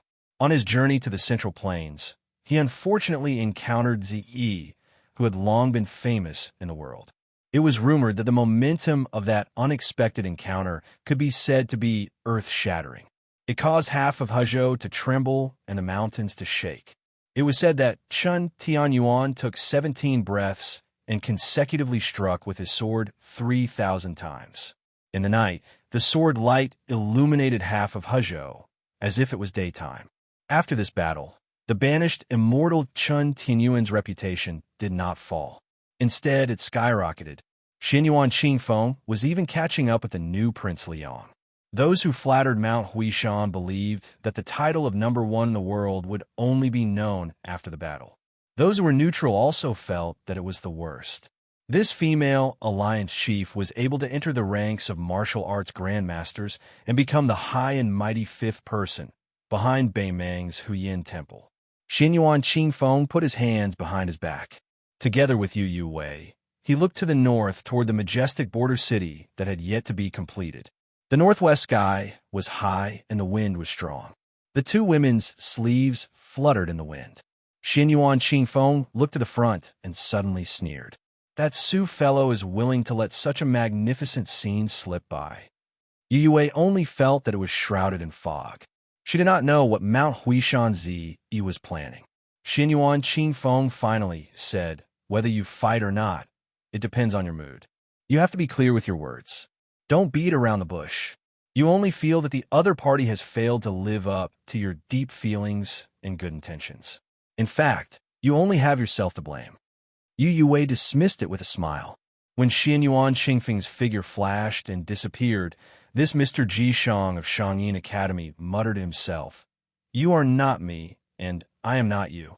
A purple rainbow fell into North Jibei City.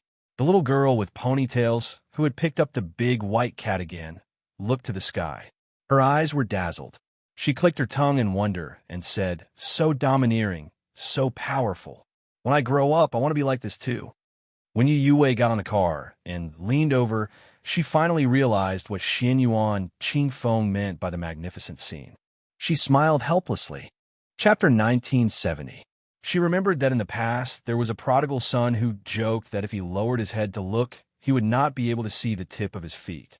Now that Yu Wei remembered it, she did not think it was ridiculous or funny. Instead, she felt a little bitter. These words, even if she stopped him in the past, he would have said it.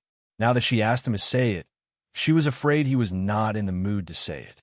It was unknown when it started, but in the mansion of the vassal king, many high-ranking officials, especially the military counselor, would jog around the outside of the walls of the vassal king's mansion 3 times every morning, and then they would practice boxing together on the open space in front of the conference hall and the 6th Department's wing room. It was said that the boxing style was created by the previous Wudong cult leader Hong Xixiang. After the young vassal king's deletion and integration, it was simplified from the orthodox 108 styles of the big frame of Wudong Mountain to the small frame of 36 styles practiced by the people of the vassal king's mansion. The essence was still there, and it reduced a lot of the cumbersome postures that were not easy for the ordinary people at the foot of the mountain to perform. The movements alternated between fast and slow, like moving clouds and flowing water, which was most suitable for stretching the muscles and bones, consolidating the foundation, and nourishing the qi.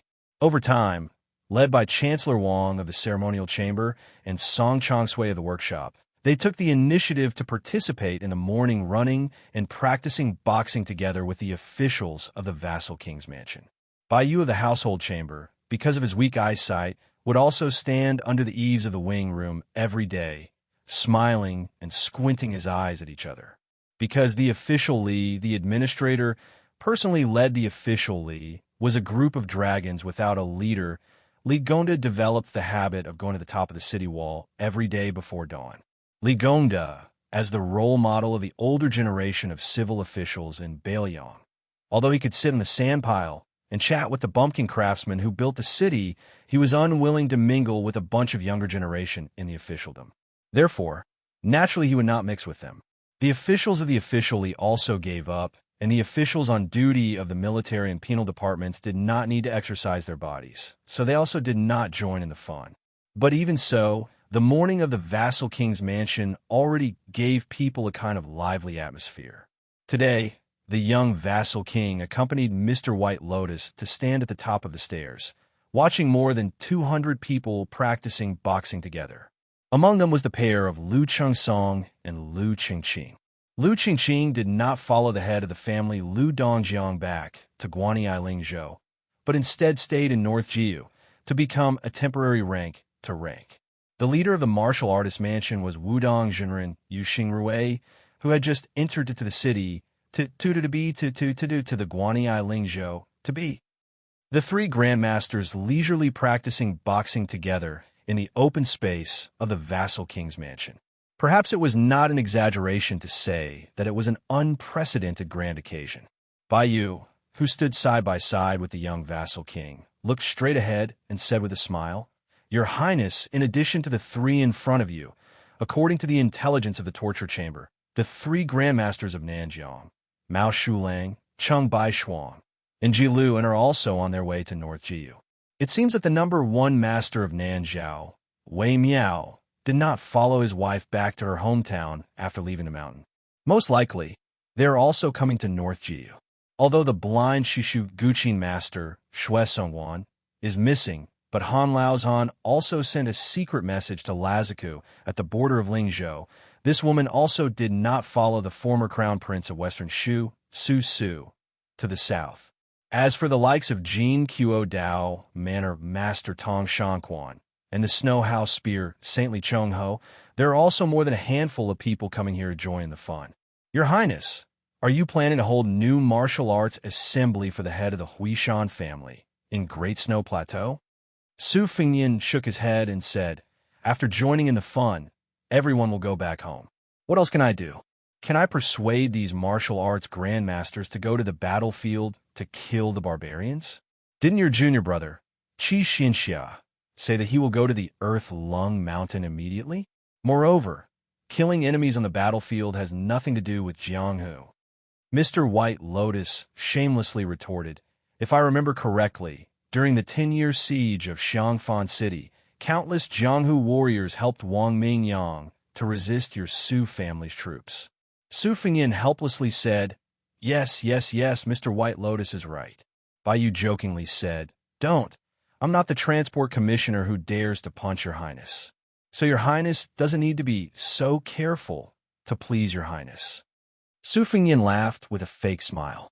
It was obvious that he had learned most of the essence from Jia. Bai Yu, you're lucky that you're not a Jianghu person. Otherwise, I'd have to exchange pointers with you. Bai Yu suddenly changed the topic and asked softly, Can I ask about the movements of Groom Yu and Lu Huang, Wang Xianji's two disciples? Su Fengyin didn't hide anything and said, Lu Huang is by Li Hanlin's side. As for Groom Yu, you guess. Bai Yu's heart beat faster. Then it's the same as Su Yanbing, who is hiding in Huayang Pass. I understand. Your Highness, there's something I don't know if I should say. Su Fengyin didn't leave any leeway and said, I advise you not to say it. Bai Yu turned his head and pretended to be surprised. What? Is there someone who dares to publicly beat up a provincial governor in front of everyone? Moreover, he's the provincial governor of Liangzhou, the only provincial governor in the 30 provinces north and south of Liang. Su Fengyin still chuckled. It's a pity that Mr. White Lotus doesn't practice the sword. Bai Yu smiled knowingly and didn't continue to ask. He originally wanted to ask if Xie Shibian, even though he had Groom Yu by his side, had still died in battle in that corridor. Then Su Fengyin, the king of Beiliang, wouldn't have a grudge against the general of Liuzhou, Ko Jianghuai. After all, Bai Yu, Yang Xinxing, and Ko Jianghuai were all people on the same mountain. Just like how the deputy administrator Song Dongming had a close relationship with Wang Linquan, nicknamed Beiliang's god of fortune. It was also like how Chen Shiliang and Yang Guangdou had a close relationship with the Liuzhou army, while Su Beiji was friendly with Han Laozan of Lingzhou and Huang Fuji of Yuzhou.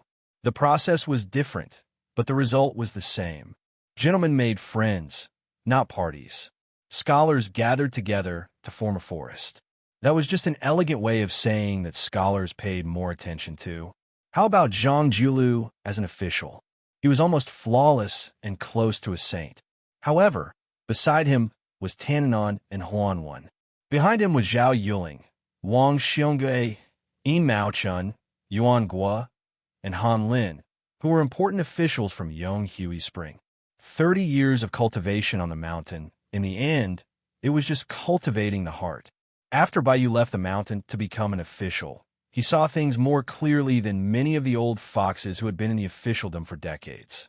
That set of Wudong fist techniques, even if an outsider used it, would still be pleasing to the eye. Bai Yu sighed. If one could change to a Taoist breathing technique, whether it was the entry chant of the Taoist temple of Longhu Mountain, the song of returning to the truth, or the heart sutra of Wudong Mountain's Jade Pillar Peak, it would allow one's body and spirit to merge, both on the outside and inside. Not to mention how to prolong one's life, it can always cure diseases and strengthen the body. Su Fengyin nodded. If you and I have a chance in the future, you should take the lead to promote your position as the provincial governor of Liangzhou. I will help you say hello to Wudong Mountain. Bai Yu suddenly felt a gust of wind blow from the side. Before seeing the face, he heard the voice. The voice was cold, like the winter snow. Wudong Mountain's Jade Pillar Heart Sutra is hard to say. Can Longhu Mountain's song of returning to the truth be taken out? Even Mount Huaishan's last guest elder disdains it. Bai Yu looked hard and saw a slightly blurry face. However, the dazzling bright purple color confirmed it. Bai Yu immediately smiled bitterly and kept quiet out of fear. Mr. White Lotus was rarely afraid of anyone. For example, he was not afraid of Su Fengyin at all. This young vassal king seemed to be incomparably arrogant, but in fact, he was the most reasonable when facing people who were willing to be reasonable. However, Bai Yu also knew that there were many strange things in this world. There were indeed a small group of people who completely did not like to be reasonable. Coincidentally, the woman beside Bai Yu belonged to this small group of people. She was the most unreasonable one. Every time they exchanged letters, Zhao Ningxin, the current leader of the Dragon Tiger Mountain, who lived in seclusion in the Earth Lung Mountain, the first blessed enclave of Taoism, would complain in the letter about how arrogant and rude the young woman surnamed Xianyuan of Mount Hui was. To be able to make Xianxia, a Taoist priest who was easy to talk to, comment like this, Mount Huishanzi could be considered as a heavenly, unreasonable person. After Mount Huishan's reputation soared. First of all, Mount Longhu's pilgrims were not allowed to go up the mountain to burn incense on the 1st and 15th day of the lunar month. Second of all Taoists surnamed Zhao of Mount Longhu were not allowed to come within 10 miles of Mount Huishan. Third of all, no Taoist priest of Mount Huishan was allowed to enter her site. In addition to these 3 prohibitions, she also let people swagger away dozens of ancient trees that were at least 300 years old from Mount Longhu. Among them, there were 4 osmanthus trees and 3 ancient cypresses. After that, she did not forget to let people leave a bag of broken silver, which was less than 10 taels of silver at most. If she was in a bad mood or bored to death, she would even throw a few large objects at Mount Longhu for no apparent reason. Although she didn't hurt anyone, every now and then, a huge object would fly over her head, smashing a huge hole in the ground. As a cultivator, who would be able to endure the peace and quiet on the mountain? However, Baiyu was even more well aware that the most painful part of Zhao Ningxin's complaint was the sloppiness in the depths of the heart of the young leader of Longhu Mountain. Yearning had long been raised, but there was no place to settle. A cultivator had a sword of wisdom in his hand, and the threads of love were easy to cut. Unfortunately, some people were unwilling to cut. Mount Huishan's Taoist master mansion was too close to Mount Huishan's Great Snow Plateau. Only Mount Huishan was neither far nor near. It was just right. Why did Zhao Ningxin, who was known for his good fortune and was known to be ancient since childhood, have to be so difficult to the new Prince Liang? Was it only because of the previous generation's grievances? Was it only because Su Xiao led the army to trample Mount Longhu? Of course not. At this time, when Baiyu thought of the young leader of Mount Huishan's sorrow and helplessness, he could not help but feel a little sad. After hesitating for a moment, he looked at the woman and finally could not help but directly say, "Leader Xianyuan, do you know Zhao Ningxin?" Chapter 1971. Xianyuan Qingfeng's expression was indifferent as he interrupted Mr. White Lotus and sneered. "You want to say that he likes me? I've known for a long time. I'll have to trouble Mr. White Lotus to pass a message to this guy hiding in Earth Lung Mountain. Tell him to come talk to me face to face if he has the ability. Then I'll let him know how the word regret is written." The young vassal king who had a grudge with the chief of Mount Longhu didn't hide his unperturbed expression at all. If there was a desk in front of him, he would probably slap the desk and shout amazing. Baiyu face-palmed and remained silent. After today's incident, Mr. White Lotus wouldn't dare to be frank with Zhao Ningxin in the letter, even if he was beaten to death. Xianyuan Qingfeng frowned and asked, "You're just a little provincial governor. Is it really appropriate for you to stand side by side with a vassal king?" Perhaps everything had its vanquishing factor. Baiyu took a deep breath and turned to leave. He sighed deeply, probably lamenting that public morals were deteriorating day by day and that women were as fierce as tigers. Su Fengyin turned around and looked at the young girl who was sitting on the edge of the roof with her legs crossed. He winked at her and signaled with his eyes. The girl only chuckled.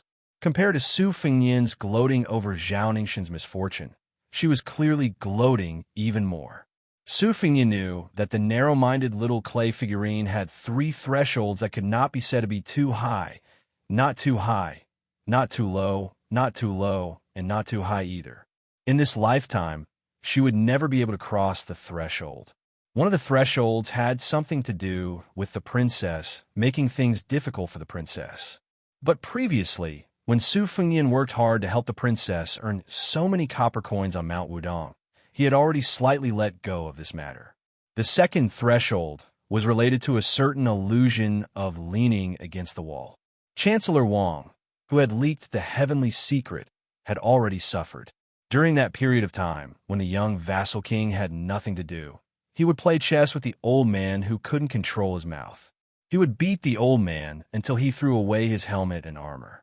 He beat the old man so much that he almost vomited blood when he saw the chess set and box. The third threshold was related to moving books and sending books. All these years, the little clay figurine had always felt that the most difficult thing in the world was moving books like moving a mountain. However, a certain someone actually sent large boxes of secret manuals to the great snow plains of Mount Hui. Just now, Su Fengnian had already accepted his fate when Su Fengnian barged into the north-resisting city. Presumably, Jiang and I had already been alerted. It was already fortunate that he did not see the flying sword kill anyone. Su Fengnian's attempt to bribe Xianxia was nothing more than a last-ditch struggle. Xianyuan Qingfeng turned a blind eye to this and stood proudly at the top of the stone steps. Of course, she knew that there was a West Shu girl named Jiang Ni in this manner. She asked softly, "How do you think one is doing now?" Su Fengnian was stunned for a moment and was silent for a moment. "I think about it occasionally, but I don't dare to think too much about it." She added, "If there's a chance in the future, the three of us can get together. Back then, I didn't beat him up hard enough. It's a pity." Su Fengnian grinned. "All right, but I'll say this first. When the time comes, I'll definitely stop you." She narrowed her eyes slightly and raised her chin slightly. She laughed softly. "It doesn't matter if we win or lose. Regardless, that stingy one has to treat us to a drink and rip him off." Su Fengnian nodded. "I definitely won't stop you." Xianyuan Qingfeng looked around. "I'll just find a place to stay. When I want to return to the Central Plains, you don't have to send me off. I reckon you won't be able to take care of me then. When I get back, I'll help you find that one guy first. No matter how big the Jianghu is, it's still mine." Su Fengnian said softly, "Thanks." Xianyuan Qingfeng dismissed it with a smile and disappeared. She came and went without a trace, like a swan goose stepping on snow. Her figure appeared below the northern wall of north-resisting city, and she walked slowly. "May all the lovers in the world be together." She had said this to another girl before, and it was the most hateful sentence. However, she had never said it, and it was also the most hopeful sentence. Su Fengnian stood silently where he was. When he came back to his senses, he realized that everyone in the square was looking at him with different expressions. Even the sword grandmaster Chai Qingshan was whispering to the Wudong Zhenren Yuxing Rue, and his eyes were especially obscure and playful. Su Fengnian could do nothing about it, and he didn't want to explain further. It was tantamount to giving away 300 taels of silver here. When Su Fengnian arrived at the front yard of the second hall, he saw Deputy Provincial Governor Yang Shunxing standing beside a one-armed old man with white eyebrows, white hair, and white clothes. Su Fengnian glanced at the old man, who looked more sage-like than a Taoist, immortal, hanging on a statue. He was also very distressed. "Sui Shigu, last time at Mount Qingliang, I've already let you eat 3 famous swords in one go, including the Thunder of Thousand Gullies. Even if this north-resisting city is turned upside down, there won't be any swords to your liking. Take it that I'm begging you, don't make trouble." The ancestor of Eating Sword, whose long white eyebrows almost reached his knees, twitched the corner of his mouth and sneered. "How could you not know that this old man has been coveting the 2 swords of Fuji and Shu Dao in Tide Listening Pavilion for a long time? This old man is heading north this time because he wants to make a deal with you. This old man will help you kill 2,000 Beimang barbarians outside the pass, at least 2,000 of them. In return, you will give the 2 swords of Fuji and Shu Dao to this old man. What do you think?" Su Fengnian flatly refused. "I've said before, my second sister has been in love with those 2 swords since she was young. She couldn't even bear to take them out of Tide Listening Pavilion. That's why she brought the Red Stallion to Shangyin Academy to study. Even if I'm willing to exchange the 2 swords, do you think I dare?" Sui Shigu mocked. Indeed, even if I lend Su Fengnian 100 times more courage, he wouldn't dare. Su Fengnian walked closer and said in a low voice, "Although the 2 swords of Fuji and Shu Dao are among the top 10 swords in the world, there are still 8 other swords in the Central Plains. I'll get you swords that are not inferior to these 2 swords. What do you think?" Sui Shigu sneered. "It's hard to say if you'll live past the end of this autumn. Where do you get the confidence to help this old man get sword from the Central Plains to Bailiang? Su Fengyan naturally put his arm around Xianxia Gu's shoulder and said, "That's easy. If you can't get 2 swords of the same level as Shu Dao, I'll use 20 swords that are slightly inferior to them in exchange." Tide Listening Pavilion still has 7 or 8 swords left. If you ask the Fish Dragon Gang in Bailiang to work hard, I'll be able to get 20 swords. What do you think? As long as it involved business, the young king didn't put on airs and didn't care about his face. Xianxia Gu shook his shoulder and shook off the young king's arm. Then he stretched out 2 fingers and twisted his snow-white eyebrows. He narrowed his eyes and pondered, weighing the pros and cons Su Fengyan struck while the iron was hot. He said, "Senior Xianxia, you see, there's so many grandmasters from the Central Plains and North Resisting City. Later on, there will be more grandmasters coming here. It shouldn't be hard for me to find a chance to ask them for some good swords. In short, I'll make sure you have a few dishes to go with your wine. What kind of friendship do we have? We fought side by side in the past and exchanged our lives with Cat Han Xianxian. We're like old friends. Don't you trust me, Su Fengyan?" Xianxia Gu stopped at the door of the study and turned to look at the young king. "Trust you? Why don't you trust that old woman with the surname Tantai?" Su Fengyan gave him a thumbs up. "Senior Xianxia, you're indeed a distinguished figure of the same generation as Lu Songtao of Zhulu Mountain. You have guts. Even I don't dare to call Tantai Pingjing old woman." Deputy Provincial Governor Yang couldn't bear to look at them, let alone listen to them. He strode away. Chapter 1972. Xianxia Gu scolded in a low voice. "This old man admits defeat. At such a young age, his skin is even thicker than my stomach that is filled with hundreds of famous swords." The young vassal accepted it calmly and smiled. "Senior, you flatter me. You flatter me." After the two entered the study room, Xianxia Gu could not stand the young vassal's pretentious attentiveness. He decisively moved a chair and sat down. This was because he knew that the more attentive this bastard named Su was, the more likely he would suffer in the future. Xianxia Gu restrained his expression and asked, "Is the left cavalry really gone?" Su Fengyan sat behind the desk and nodded. Xianxia Gu frowned. "Is the right cavalry going to join forces with the Great Snow Dragon cavalry to block them? Or are we going to let the Beimeng army go straight to North Jiabei City?" Su Fengyan didn't beat around the bush, directly saying, "Even if we don't stop them, we won't be able to stop them. Instead of wasting our main force in a meaningless battle, we might as well just let the northern Mang barbarians pile up corpses outside North Resisting City. As long as we can make it through this autumn and winter, when next spring arrives, especially when spring turns to summer, the northern Mang cavalry's days will become more and more difficult to endure." Xianxia Gu laughed. "You actually want to reduce the pressure on Huayang Pass, Fatty Chu, right?" Su Fengyan did not answer immediately. A look of surprise flashed across his eyes. Jianghu had been around for 100 years, and its age was comparable to the later Sui, which was China's shortest age. The old man's long years of experience should not be underestimated. Xianxia Gu looked around at the simple study that did not have a single piece of furniture on top of the desk. He sighed slightly and said, "It's not easy to be a vassal king with real power like you." Su Fengyan laughed and waved his sleeves, one shoulder bright as the moon, 2 sleeves clean as the wind, and 4 bare walls. "My name will definitely go down in history." Xianxia Gu mocked. "To think that you can still laugh. Don't you think you've lost your father's face?" Su Fengyan folded his hands in his sleeves and leaned back in his chair. He smiled faintly.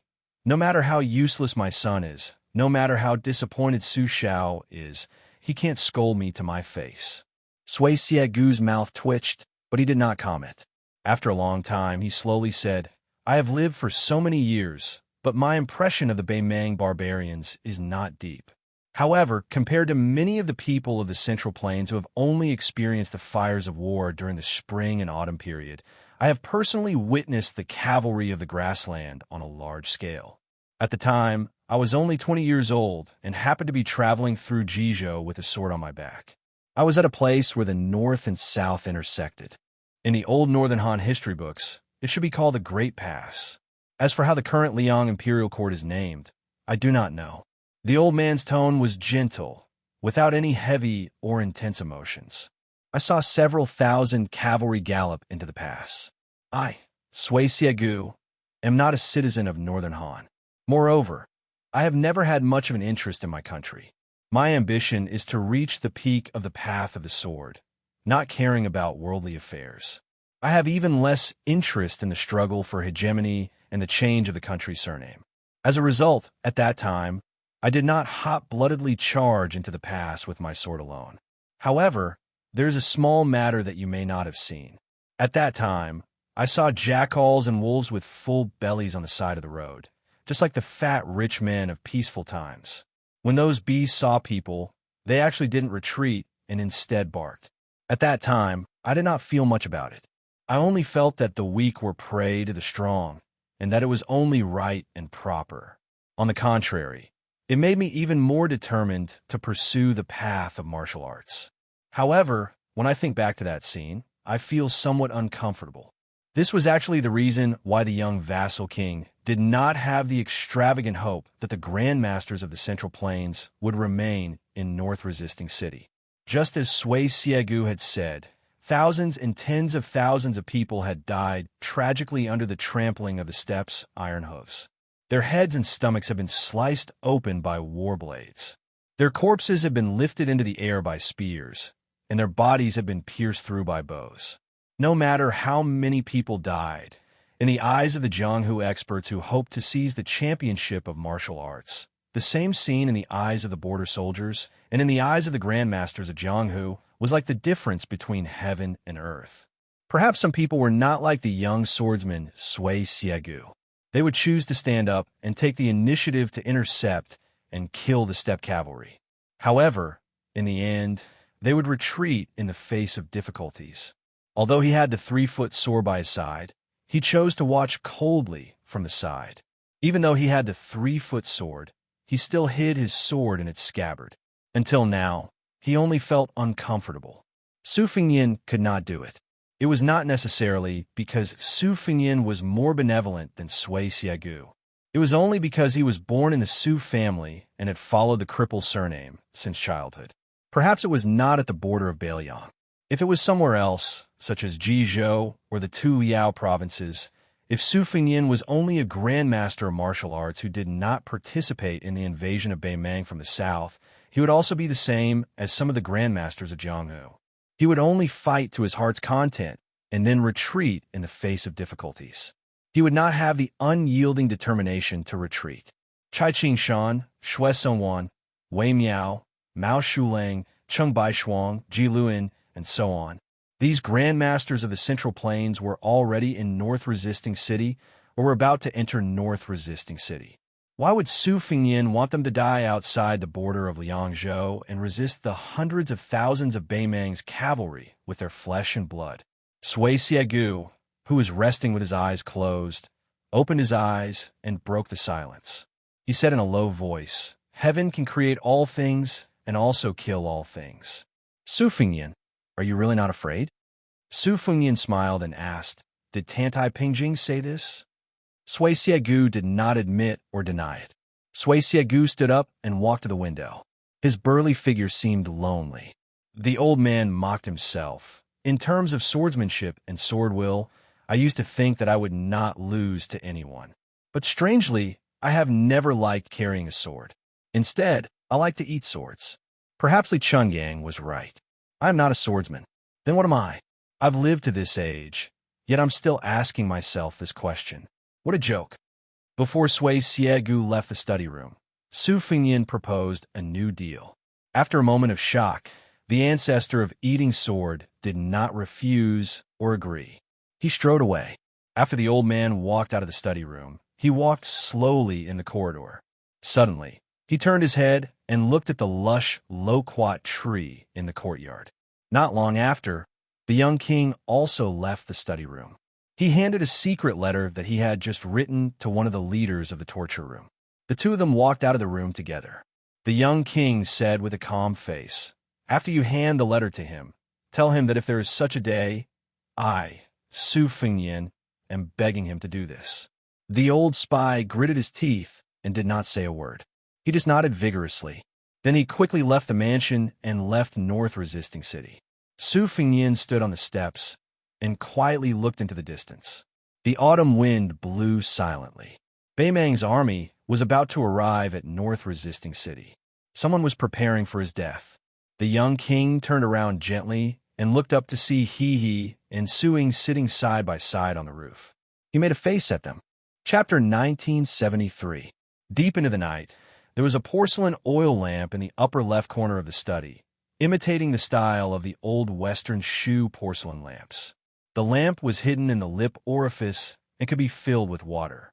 The young man sat alone behind the table, reading a secret letter that he was already familiar with. He had been to the rich Gangnam-do, where the rich and noble families lived. Their houses were tall and bright, showing a peaceful and prosperous atmosphere. He had also been to the Great Peace City. Every festival, every street in the capital would have lotus lanterns. The lights stretched out, and the candlelight was like an army marching in the night. It was a most spectacular sight. He had also seen the twinkling stars in the small town at night, and the lights were still dim. When he passed by small and big villages, it was a pleasant surprise to see an extremely small light. He put down the letter, got up, walked around the desk, came to the window, and gently pushed the window open. The letter was not an important military document, but a private secret letter that Xianxia had submitted to North Jibei City. However, it did not pass through the military office of North Jibei City, but was directly sent to the desk of the young king's study. The first deputy commander of the Right Cavalry used a heavy brush, the ink seeping through the back of the paper. Xianxia did not write any trivial words. He only wrote 2 simple sentences. Lu Dayun should not have died. No one in Bailiang can treat the death of the left cavalry as the humiliation of the border army. In reality, Xianxia did not even need to write this letter. Su Fengyin was more familiar than Xianxia with how Lu Dayun used troops and how he was as a person. How could a general that Su Xiao would mention so many times in the meeting hall of Mount Qing Liang be a normal person? Su Xiao had left Liaodong with 800 old soldiers, 40 years of military service, and in the end, 300,000 Bailiang cavalry. There were many generals under his command. There were many who died on the battlefield, but there were also many who survived. Lu Dayun was a full-fledged cavalry general. Almost everyone in the older generation of the Su family knew about him. From Yan Wenluan and Shun Yinshui to Zhou Kong and Yuan Nanning to Lu Jinu and Li Mofen, they all felt pity for Lu Dayun, who suddenly left the Bailiang frontier army. That regret was not inferior to the departure of Wuxia and Su Pu. Before Lu Dayun left the manor for the battlefield, Lu Dayun privately visited Su Fengyin in the study and had a heart-to-heart conversation. After all, Lu Dayun was not as relaxed and casual as he appeared to be when he assumed the role of commander-in-chief. On the contrary, Lu Dayun, who had grown up with the Su clan's cavalry, was more familiar with tough battles than Li Yanxiao and Ningame, who had risen to prominence outside the Liangzhou Pass, and was used to the saying the Northern Liang cavalry is the best in the world. It could even be said that the pain and suffering of those years had been carved into his bones. Therefore, Lu Dayun had to make everything clear in front of the young lord. Lu Dayun wanted to make Su Fengyin feel at ease, and also make himself feel at ease. In that face-to-face conversation, Lu Dayun believed that the 2 cavalry forces of 60,000 would definitely not be able to safely roam in the increasingly narrow crevice outside the pass. Unless the left cavalry retreated to the north of Qingyuan Army Town, and the right cavalry went straight to the east of Grave Tomb Army Town, stretching out the battle line in the northeast and southwest. Only then would they have room to breathe. But in this way, although the 60,000 cavalry would drag out an ignoble existence, what would happen to the north? Although the left and right cavalry would still be able to pin down a certain number of Beimang cavalry. But to put it bluntly, the Beimang barbarians didn't even need to send out their main force. They just needed to casually throw 2 low-level cavalry forces to us, and when the time comes, we would have to lie on the back of our horses and watch the show. I, Lu Dayun, am a big, uncouth man. how to lead an army into battle. I learned bit by bit from the great general. I also consulted people like Su Pu, Wuxia, and Yuan Zuozong, Qinji Bao. But I always felt that in the end, it was neither like a donkey nor like a horse, and it was not as convenient as my original method. In the end, I only believed in one principle. Once the cavalry entered the battlefield, they had to defeat the enemy's most elite field forces in one go. They absolutely could not lose the big picture for the sake of small gains and preserve their strength for the sake of the so-called overall situation.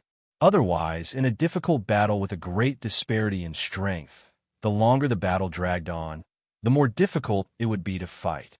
If it was a difficult battle, someone had to fight it. Otherwise, if everyone retreated again and again, all they could do was wait for death. How different would that be from that nest of old foxes and wolf cubs in the Bureau of Military Personnel of Lyon? Su Fengyan stood by the window. The autumn air filled the room, and the lone lantern was cold. After opening the window, the chill was even heavier. Su Fengyan turned around. Back then, that man had been sitting on the chair in front of the desk. His appearance was ordinary. If he had not appeared in this study and instead stood on the fields within the pass, he would probably have been mistaken for a farmer with his face to the earth and his back to the sky. Your Highness, when I and the right cavalry set out at the same time, I will take the lead in breaking through to the north one day after the two armies have staggered, luring Murong Baoding's troops to gather their main forces. If nothing unexpected happens, Murong Baoding will definitely hear the news and request reinforcement from Wang Yong, the prefect of Aquarius Province. It's even very likely that he will temporarily transfer the Ruran cavalry to support Dong Lei's private cavalry. Your Highness, please be at ease. Even if my left cavalry is heavily surrounded, we will still kill at least 45,000 of the enemy's elite cavalry. Your Highness, I'll have to trouble you with one thing. When you go back, help me apologize to old Marshal He. Tens of thousands of border soldiers have been entrusted to me, but I can only take them to their deaths. My conscience can't be at ease, but I have no choice but to do this. Lu Deyuan is waiting for old Marshal He underground. However, it's best if I wait another 8 or 10 years. Haha, by then, old Marshal He probably won't have the strength to beat people up. With just a little bit of mercy, I'll be able to reincarnate.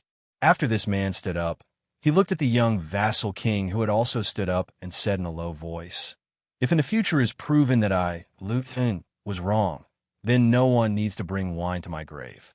Presumably, I won't be able to drink that wine with a guilty conscience. Of course, that is if I still have a grave." The two of them walked to the door of the study together. Lu Deyuan suddenly asked, "Your Highness, do you think that in a few decades, there will still be people who remember us? Remember the battle that happened here?" Su Fengyan had shook his head and said, "Not necessarily. Damn it. Haha. Your Highness, please forgive me. I'm just a crude person. Nothing good comes out of a dog's mouth. It's fine. Su Shao is the same. I've long gotten used to it." Everything was still vivid in his mind. Those words were still echoing in his ears for a long time. Su Fengyan pressed his hands on the window and leaned forward. Lu Deyuan, who had rushed to the battlefield with the heart of death, didn't leave any last words. If there were any, it would be too familiar. His Royal Highness had often heard it when he was young. It was just that he had changed his name.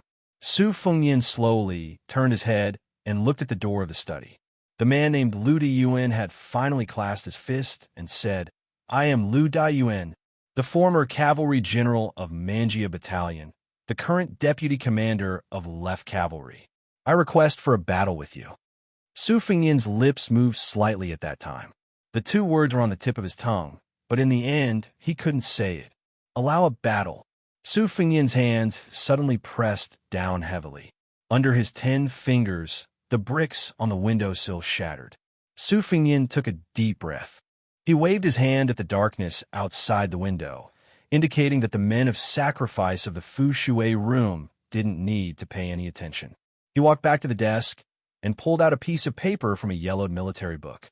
The contents of the paper were the words of a man who had participated in the construction of North Resisting City. He said to his wife and children who had already left Lingzhou, The letter said that after autumn, the weather wasn't too cold. The 1,000-layer cloth shoes sewn together were enough and didn't wear out too much. The clothes he brought to North Resisting City were also enough to keep him warm. He also met 2 fellow villagers from Lingzhou's Longqing County. When he was free, he would go to a small town outside the city to drink a few mouthfuls of wine. The price was cheaper than inside the pass. He heard that they had won the battle in Liuzhou. The walls of North Resisting City were very high. The Beimang barbarians definitely wouldn't be able to break through in a year and a half. He told her and her 2 sons to relax. In the future, as long as they still received the wages sent every month, it meant that the area outside the pass was very peaceful and that there was no war.